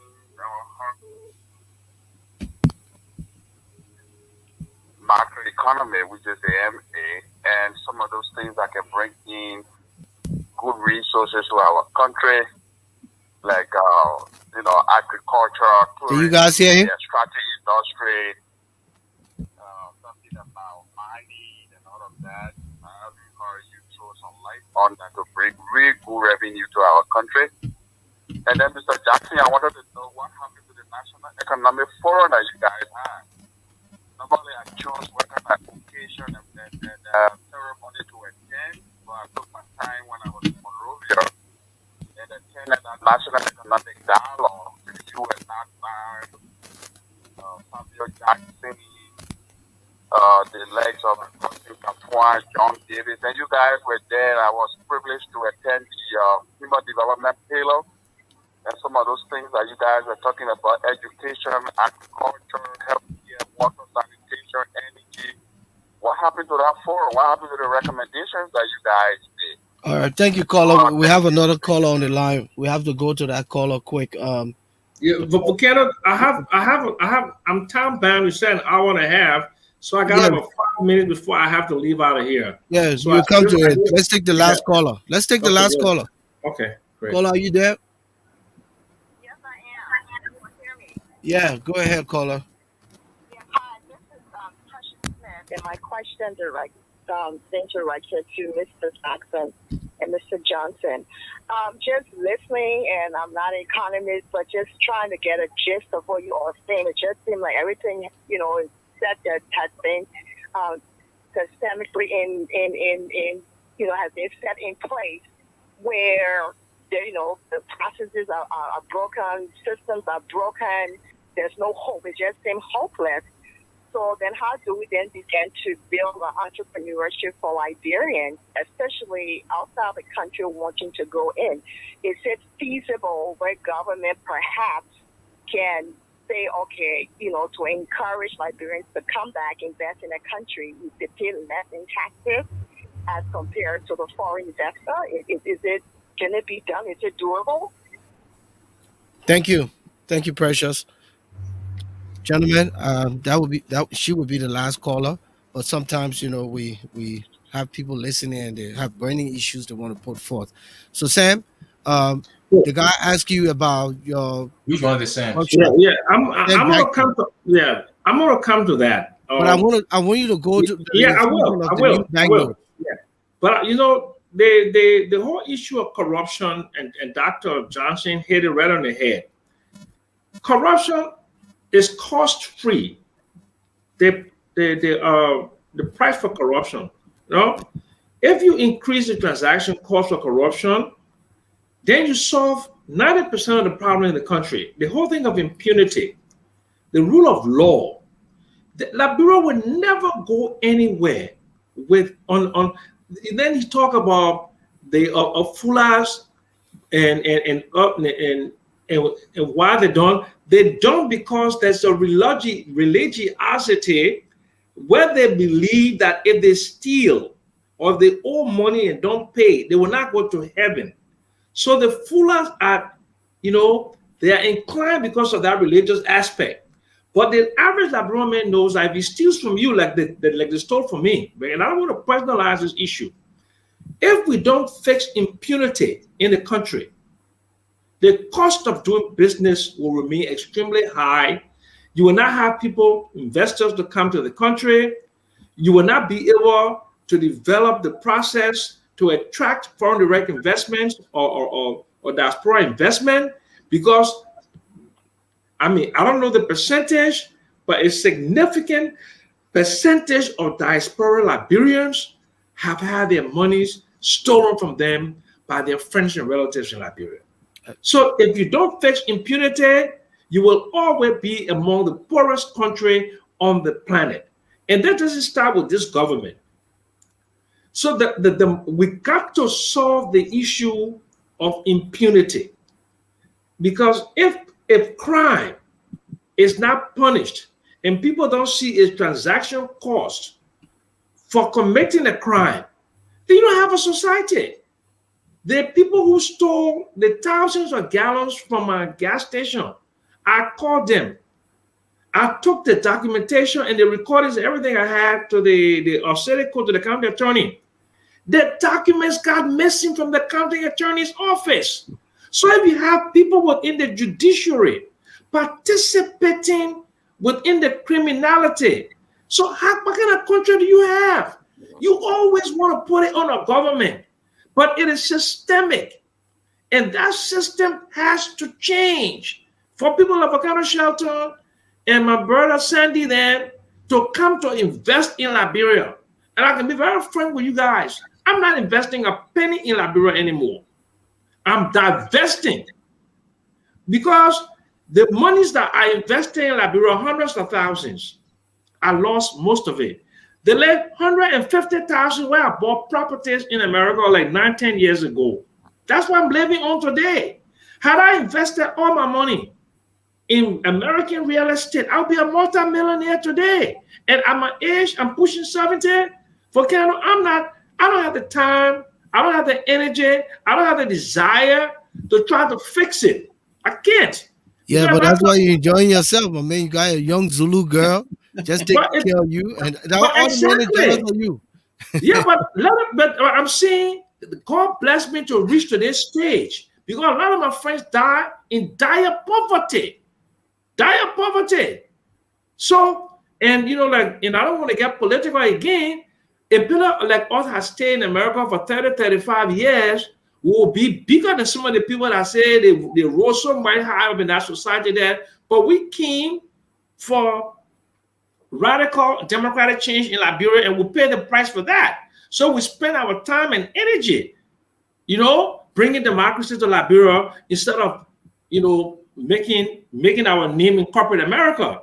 When I was 26 years old, I was already an officer in a bank in New York. If I had stayed, who knows? I would have been a very big man. But we can't. Like Ellis Cummings. Yeah, no, I'm not going to call his name. People like Du Mason, people like Philip Banks, people like Baca Matthews, people like David Fahad, people like John Bestman. All of these Liberian brains that came home after their studies. Had they stayed in America, they would have done extremely well. But people, we came to change the one-party state into a democracy that we have today. But that one thing, if we don't change for Wakanda Shelton, impunity, rule of law, that is the failure of the Liberian society. On that note, gentlemen, I have to go. Okay. So you're not gonna tap in, Moses. You're not gonna tap into the infusion piece of the new bank. Okay, I can go into the infusion piece. Let me tell you what I think about the infusion piece quickly. Okay. Mm-hmm. What are some of the things that keep me as an economist up at night? That $4 billion. Why? Because as you know, and as Dr. Johnson knows, the printing of money is not a problem. It's the method of infusion. Because I understand the quantitative theory of money. The demand for money is based upon the level of economic activity. There's almost a close linear relationship between economic growth rate and the money supply.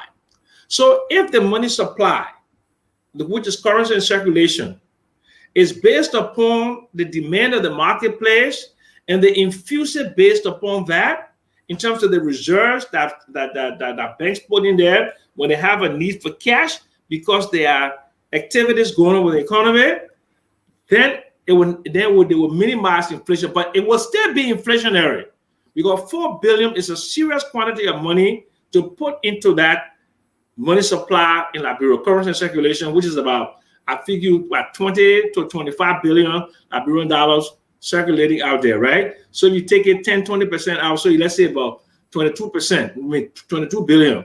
You put in 4 billion. 4 billion, and you can do the math. 4 billion to 22 billion circulation.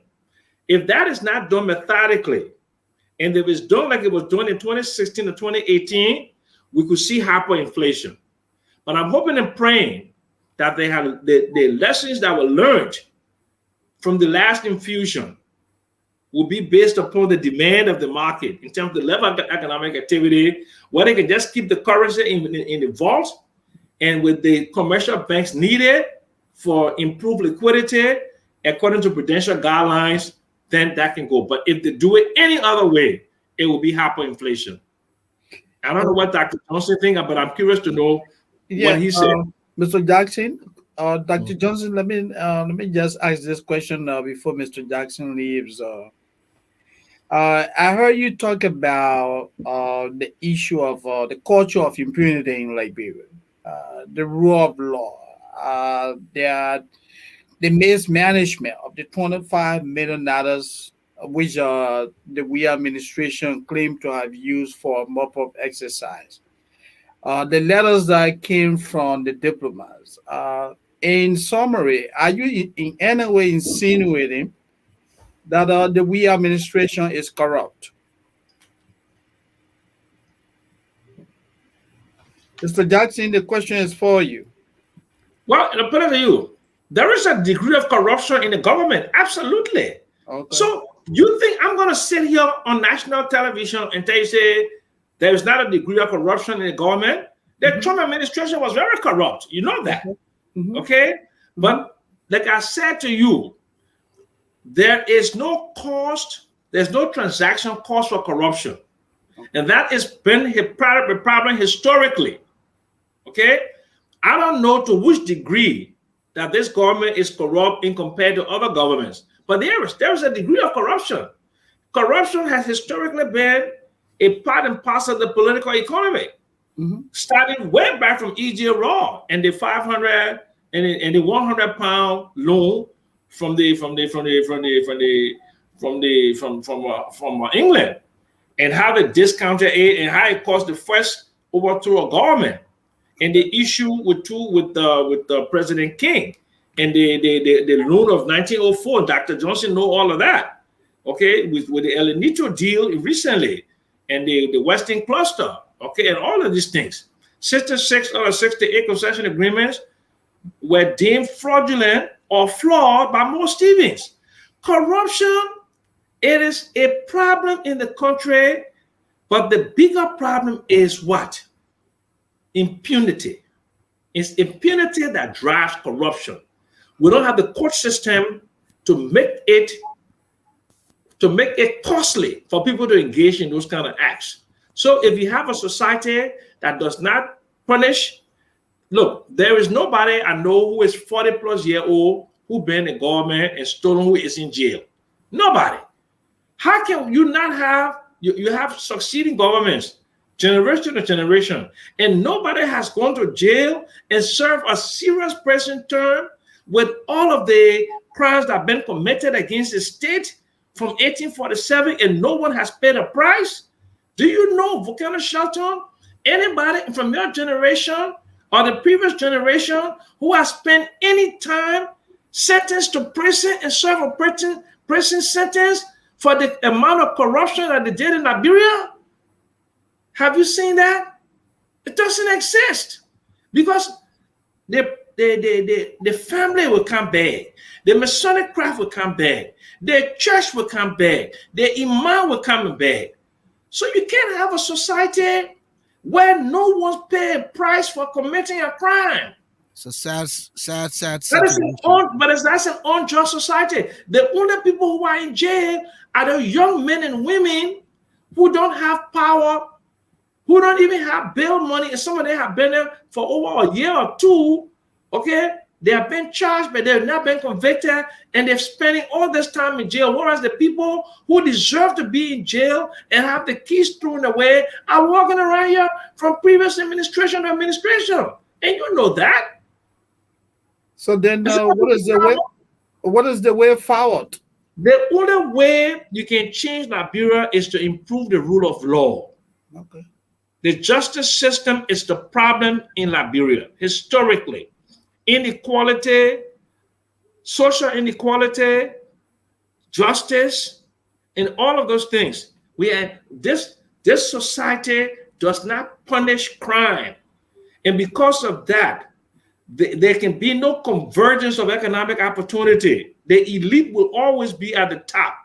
Okay, where things like the Palmer ratio, where 20% of the population at the top in the top quintile, we have 80% of the income of everybody. It's been that way historically because that's how the society is built. That's how the society is structured.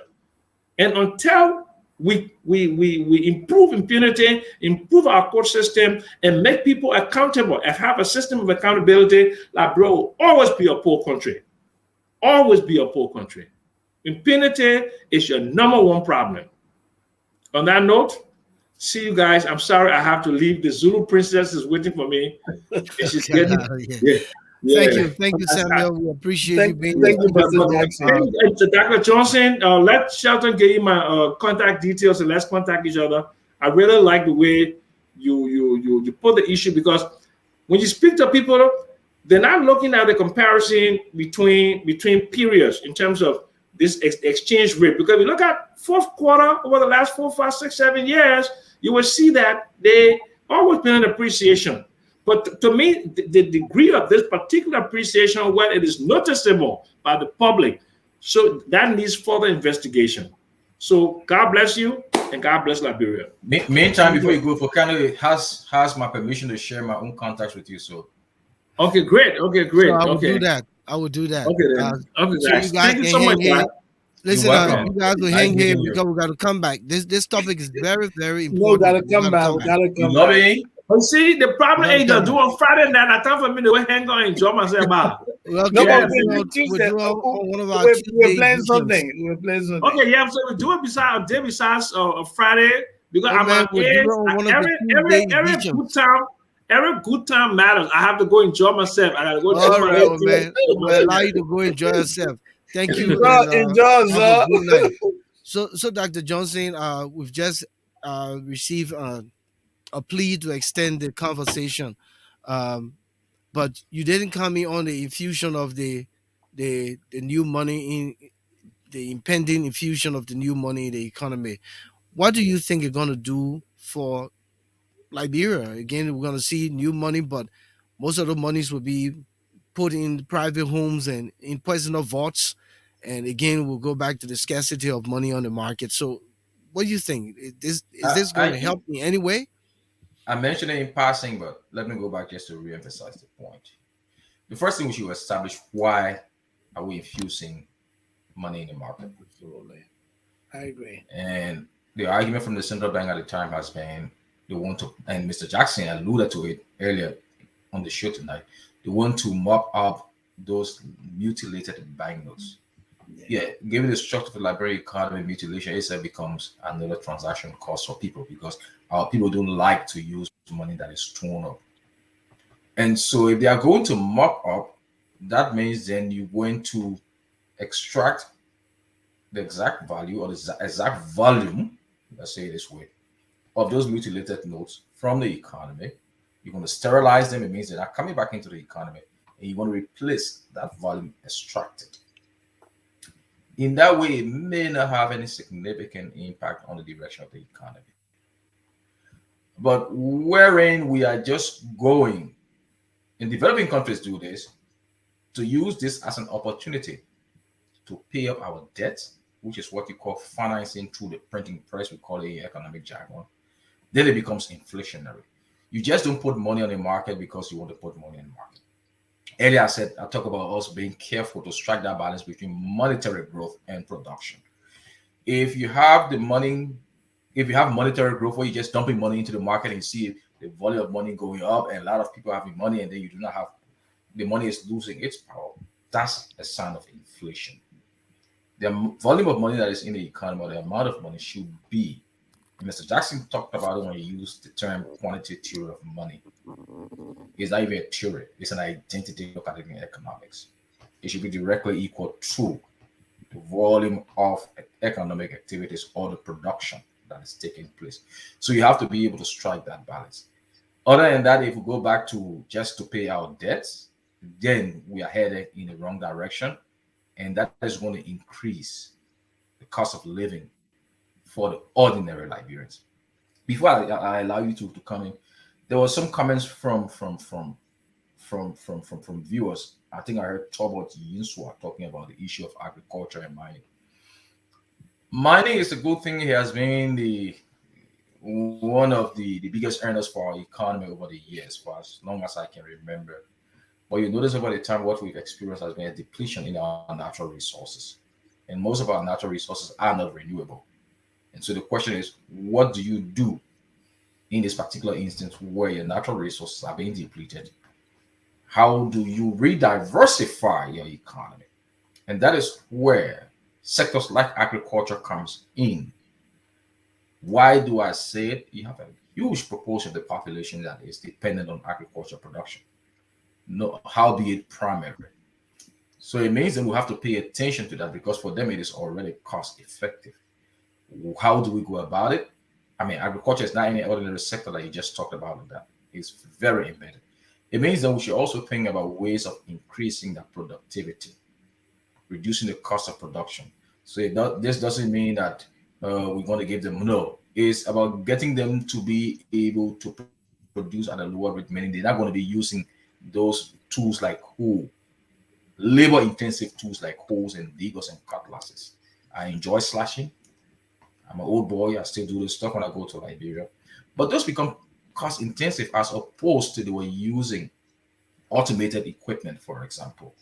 You'll be able to cultivate a larger hectare of land compared to using cutlasses and hoes. But that's one dimension again of productivity. It's a question of capital. It's a question of land access. So it becomes a complex sector to really invest. But it is something that we can do. How can we do it? We just cannot go and invest in everything that is agriculture. We got to find where we have our comparative and competitive advantage. So it's not only about where can we find the cost lower, it's about where we can have the bang for the buck on the international market. That's one, and it's just not about the international market, it's also about access to markets. Because take a case like lofa, for example. What happens after the production? After the harvest season, you have the rain setting in.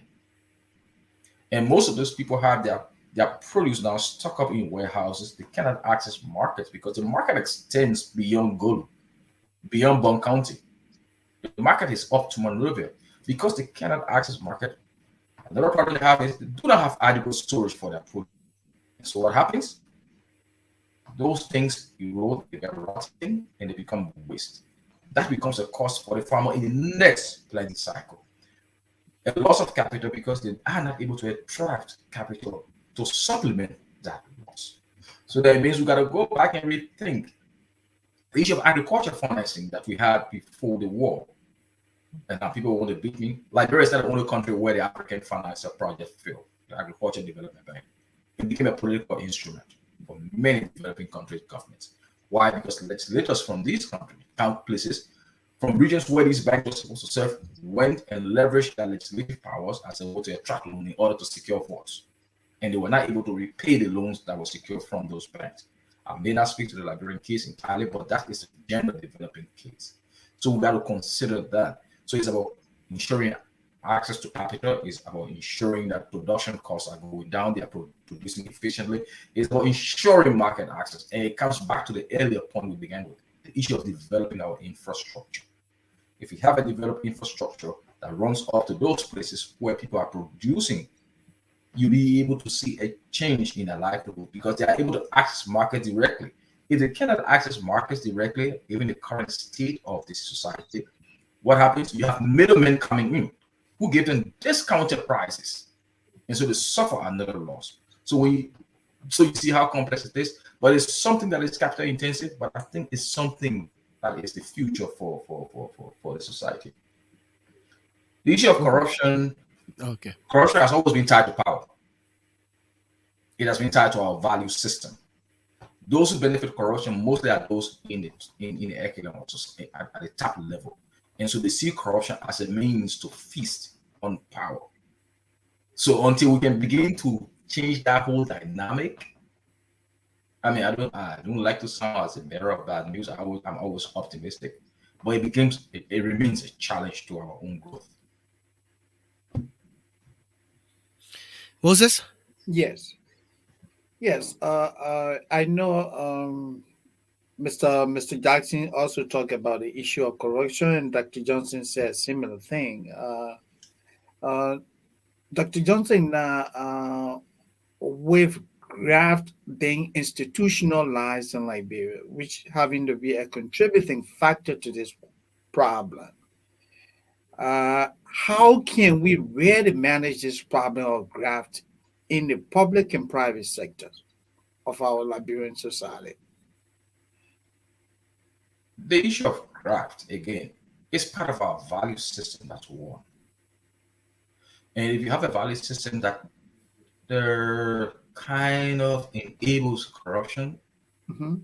so like for example, someone does something illegal and you want to prosecute or you want to take the person forward, and then it's about, this man is your brother, we are all family, we all grew up together, you can't do this. That in itself reduces the opportunity cost. Unless we can increase the cost, like I said, you got to crank up the cost for doing it, make corruption expensive for the household. We always complain about people not being honest. Yet, that's dishonesty. That's part of our value system. But that value system festers because of this bigger system within which these values operate. And the bigger system itself hasn't been able to prescribe, to execute, or legislate a higher cost. It's not only about legislating, but it's ensuring that people bear these costs. It allow people to have this burden on their necks. Would we eliminate corruption entirely? We may not. But what's going to happen is that we're going to have a significant decrease in corruption because now you have a strategic action. People are looking and seeing what is happening to the other person and say, yeah. So people who want to venture there, like we see in the developed world, are guys who will be just gamblers who just want to take risks and they feel that they can beat the system. All right. So that is one level. But again, it's about having those who instrumentalize the court system to their own benefit too. So it becomes changing the entire framework in which we operate. The courts to be efficient. It's not only the court, it's about the whole criminal justice system, starting with the police, ending up with the execution of the court decision. So you can go to the police can go to court, the police can secure guilty verdict. But if it goes to the enforcement of the court's decision and someone is lagging his feet, voting against the court decision by not executing the court's mandate, then what happens? The whole process becomes meaningless. It's just another costed burden for the society. And so corruption wouldn't go away in that way. People say, well, I'll go to court, and so what? So it's about us playing this whole thing, thinking about it in a forward-thinking way. It's not in an idealistic way. There are, yeah, quickly. I just wanted to ask, running out of time. Yeah, quickly. Dr. Johnson, there are people who believe that the criminal justice system of Liberia is extremely corrupt because police officers, judges, and lawyers are underpaid. Do you agree? It's not a matter of agreeing or disagreeing. Okay. I empathize with the law enforcement officers. I truly do. But again, it's about us putting our priorities right. All right, that's one aspect. Do we even respect the police? You will argue that the police are underpaid, but can we express that sympathy or that empathy by respecting the police for simple things like if the police pulls you over? Yes, officer, I'm sorry. So getting government to increase the salary of the police is important, but it's a political economy question because the police is also part of the service sector. They're providing services. They're providing public goods like teachers, like the healthcare workers. So it's about looking at this whole thing holistically. And I don't want to sound like a government spokesperson here, but it's about looking at this thing holistically and see how we can improve the livelihood of everybody in the service sector through meaningful, if not livable wages. And I'm not saying minimum wage here. I'm saying livable wages. Yeah, livable. Wages, wages that can take you home. All right, Dr. Johnson, let me come in quick. We're running out of time. This question has to do with the same thing I talked about. If you were in a position to be the commerce minister or the head of the National Port Authority, what mechanisms are you going to put in place, in consonant with the government of Liberia that will attract Liberian investors in the country, um, and give them the kinds of incentives and leeway to invest in their own economy? What would you do from your perspective if you were in that role? Just to clarify, I have no intention, and I don't want to be Minister of Commerce. I don't want to be head of the National Port Authority. I mean, this is hypothetical, Dr. Yeah. Johnson. But let's get it out first. Yeah. It comes back to the question of making investment attractive. I know when this regime came to power, one of the ambitious projects they took on was to reduce the cost of doing business in Liberia. I know there were several meetings held in Ganta among stakeholders in that sector.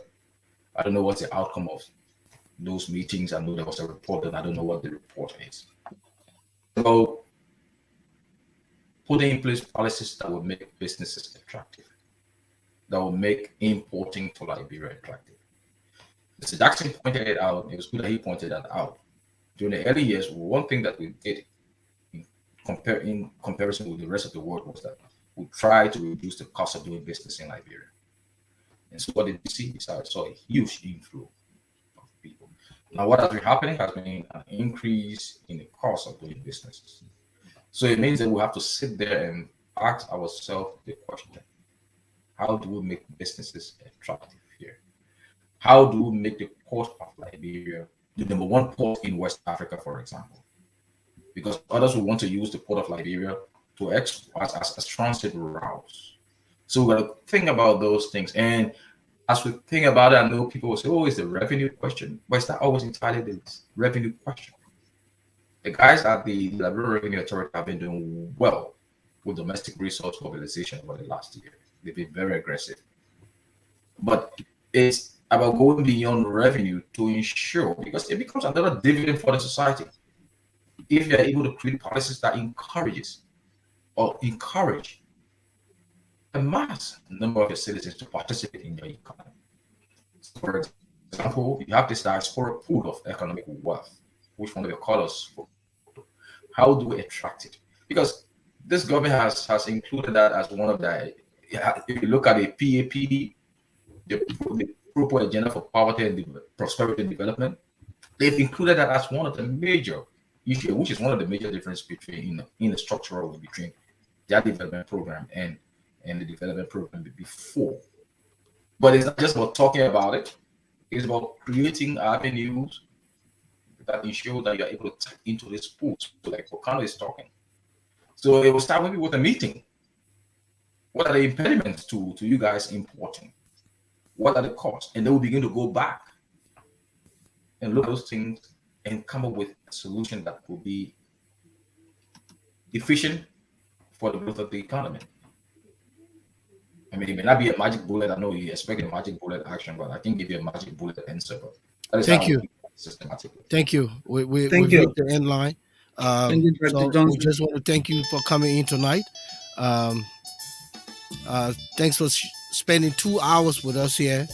It was a wonderful discussion. We hope that we can come back again and continue to look at the situation trending, especially with the Liberian economy. Thank you so much, Dr. Johnson. It was good having you in studios. Moses, you're going to bid him farewell so we can just wrap up? Yeah. I want to say thanks to Dr. Johnson. Thanks also to Mr. Samuel Jackson for coming. It was pleasing to have them in our studio tonight, and this was indeed a very good discussion. Thank you again, Dr. Johnson. It's a pleasure. Yeah. So Moses, I think the two gentlemen were very level-headed tonight. Very level-headed. The conversation was good. Mhm.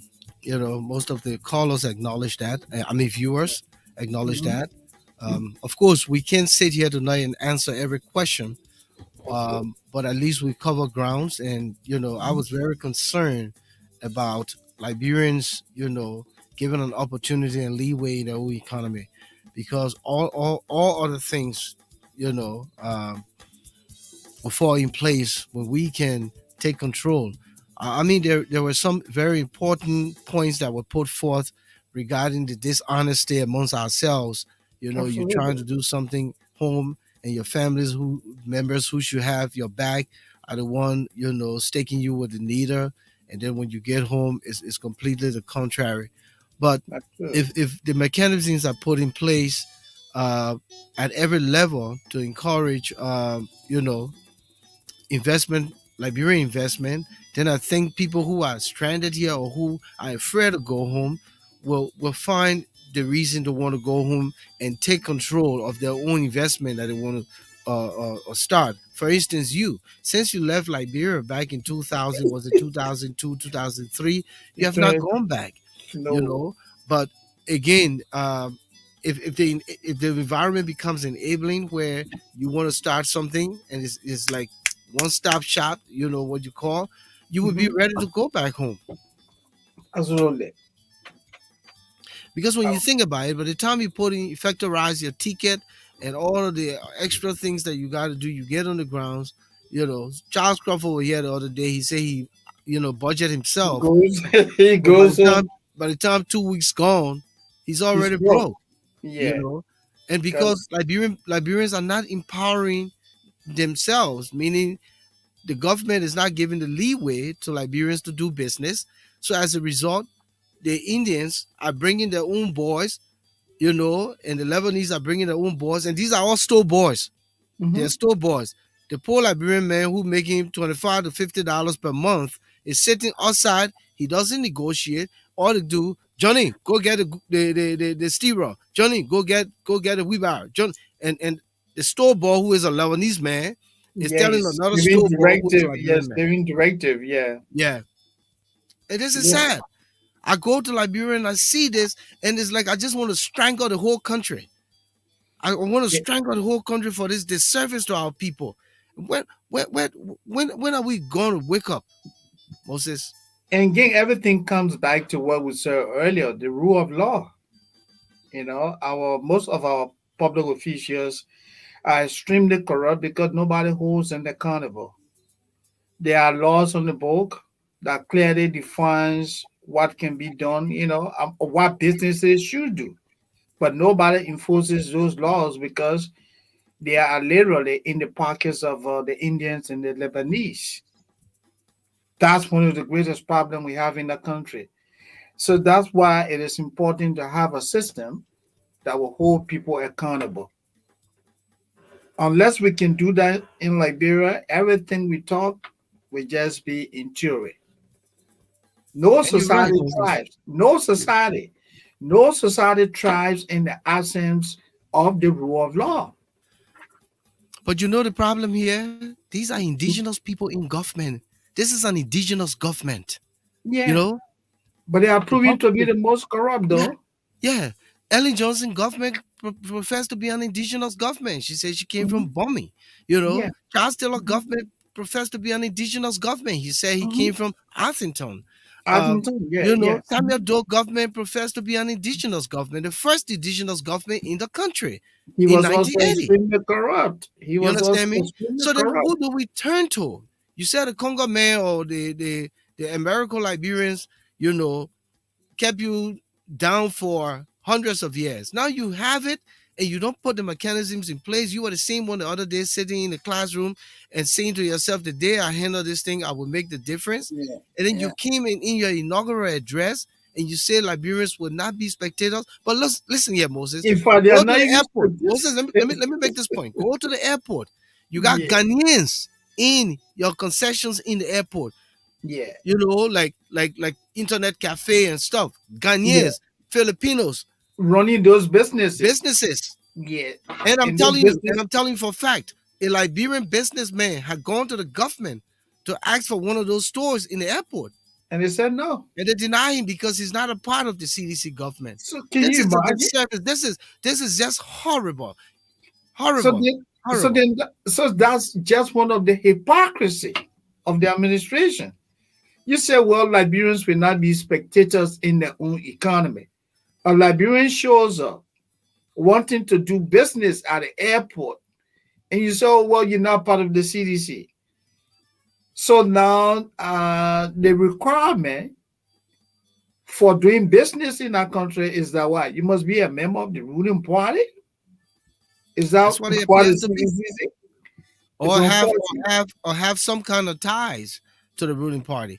But Yeah, again, you know, I don't know where Liberia going to go, but we'll continue to discuss these things. I'm being obviously. honest about this kind of topic is very dear to my heart, and Mhm. I believe we can find other people in the diaspora here and in Liberia who will also see this topic from a different perspective. But we need Yeah, to find people to come here and talk about the business sector, absolutely. Hmm. giving opportunity to Liberians Hmm. in their own country, because here what it is, and I will call President Weah name tonight for the first time. President Weah doing business in Liberia.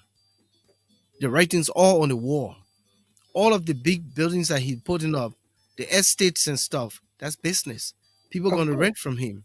of course. We hear that his brother-in-law is in Liberia. They're doing diamond and gold mining in the country. So we see a continental. You understand me? So let's be practical. All of these things, and again, it you can't hurt your own country. The country is broken down. Everyone who gets sick runs to Ghana, and a lot of the government officials that go to Ghana, they don't come back. They die there. You Wow. know. So why don't you fix your own country? Why don't No, you fix your country? no. And I and, and, mean, and I feel bad at some of my good old friends, your good old friends, young men like us in our time growing up, hoping for the best, and now what you call blowing horn and have changed the whole oh yeah, ideology around oh this yeah. because they themselves are benefiting from from But, from what is happening in Liberia. But and for again, gentlemen, yeah, quickly, the okay, message is you struck a very salient point, and anyone who follows Liberian politics will agree with me that one of the foremost challenges we have in Liberia is greed. And, a good number of Liberians are not nationalists. Once the man is benefiting, as far as he is concerned, it's okay. That's yeah, Liberia's problem, yeah, greed. yep, yep, yep. Mhm. So quickly, man, Thomas Awaji, send me your number. Let me call you and tell you what it costs for the issues room hoodie. And also, Precious Carolyn Smith, send me your number. Any one of you who want one of these hoodies, or we do t-shirts too as well, but because of the weather now, just throw your number in my inbox. I'll call you and we'll discuss the modalities around how you can get one to your destination. Again, to all of our viewers tonight, we say thank you so much to Nian Brooks for the first time. Welcome to the Issues Room. In fact, she calls the brother-in-law of President Weah Michael Duncan. Yeah, So donkey. this, Yeah, yeah. yeah. Mhm. So this It's is not interesting. this is not a strange story. No, I mean, Uh, we have heard about him many times. yep, yep. So Weirdo came in a little late, but good to have you in the house, Weirdo. Uh, and everyone else, Emmanuel Jackson, Toba Yinswa, and Minimi, Ajoa Joseph. We say welcome, welcome, Bark Miller, a good old friend from Atlanta, Georgia. Saya Francis D, welcome, welcome, welcome. Samuel Sakama. Make the issues room your platform. Here we just talk from a Yeah, professional from personal standpoint. standpoint. Yeah. Yeah, we just want to dissect the issues, bring in people who have the real mind to talk about it, but also tap into their intelligence to make sure that we giving our audience, our viewers, the opportunity to really understand where we stand as the issues room. Here we discuss the things that matter, and we want to encourage you to share the link, share our platform. And one of the ways we're promoting the issues room is by our hoodie. So again, just contact me and we'll get you one. We'll discuss the modalities to get you one. Moses, it was a good Sure. show. We'll It be was back here on indeed. Tuesday by the grace of God. I'm down under the weather. And Okay. honestly, I forced myself to be here tonight because we owe it to our audience. Oh, I yes, hope we that do. I'll be able to fight through the weekend. Long Masa through. also Yeah. is down under the weather. Yeah. Let's hope that we all come back fresh and vibrant on Tuesday next week. We hope so. Tony, you yarning already? Yeah, look, Okay. today's Friday. Yeah, yeah, Yeah, but yeah. it was indeed, pleasing being here in the issues room again. So thanks to our many viewers, including our friend and brother Toba Ninswat. Mr. Ninswat, thanks for the participation. Dr. Johnson, Mr. Sam Jackson, the economist. So how will you grade Sam Jackson tonight? In fact, Thomas Awaji, you were already on Sam Jackson. How do you grade Sam Jackson tonight, Thomas Awaji? I thought he held his ground. I thought he was very, you know, Yeah, he was professional. He came yeah, across as a professional. Both he spoke both well. both He men spoke came well, and he across as called a professionals. spade at one point. Oh You yeah, know, both men yeah, came across as professionals. They yeah, did a very good job. They did a yeah. very good job. Mhm. So Yeah. Thomas Awaji, I want to grade for Pop Sam Jackson. Okay. So thanks, Vaketa. It was a pleasure. Thank you so much, Moses. Thank you. Bye.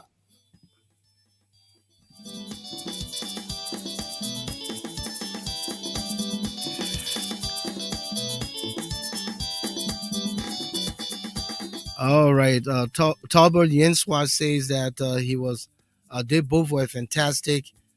Sam Jackson said he did well. It sounds like the Liberian saying he did well. He was respectful and professional, very unusual for him. No, Sam Jackson understand. I think it boils down to the platform, it boils down to the conversation, and it boils down to, how we conduct ourselves and engage our guests and professionally keep the conversation civil. That is very paramount. One of the things I learned over my time as a professional broadcaster. So we'll do our best. We want to encourage you again to continue to be here with us. I say thanks so much for all of you who've come on. We'll be back here Tuesday, God willing. My name is Volcano Shelton, saying good night from the Issues Room.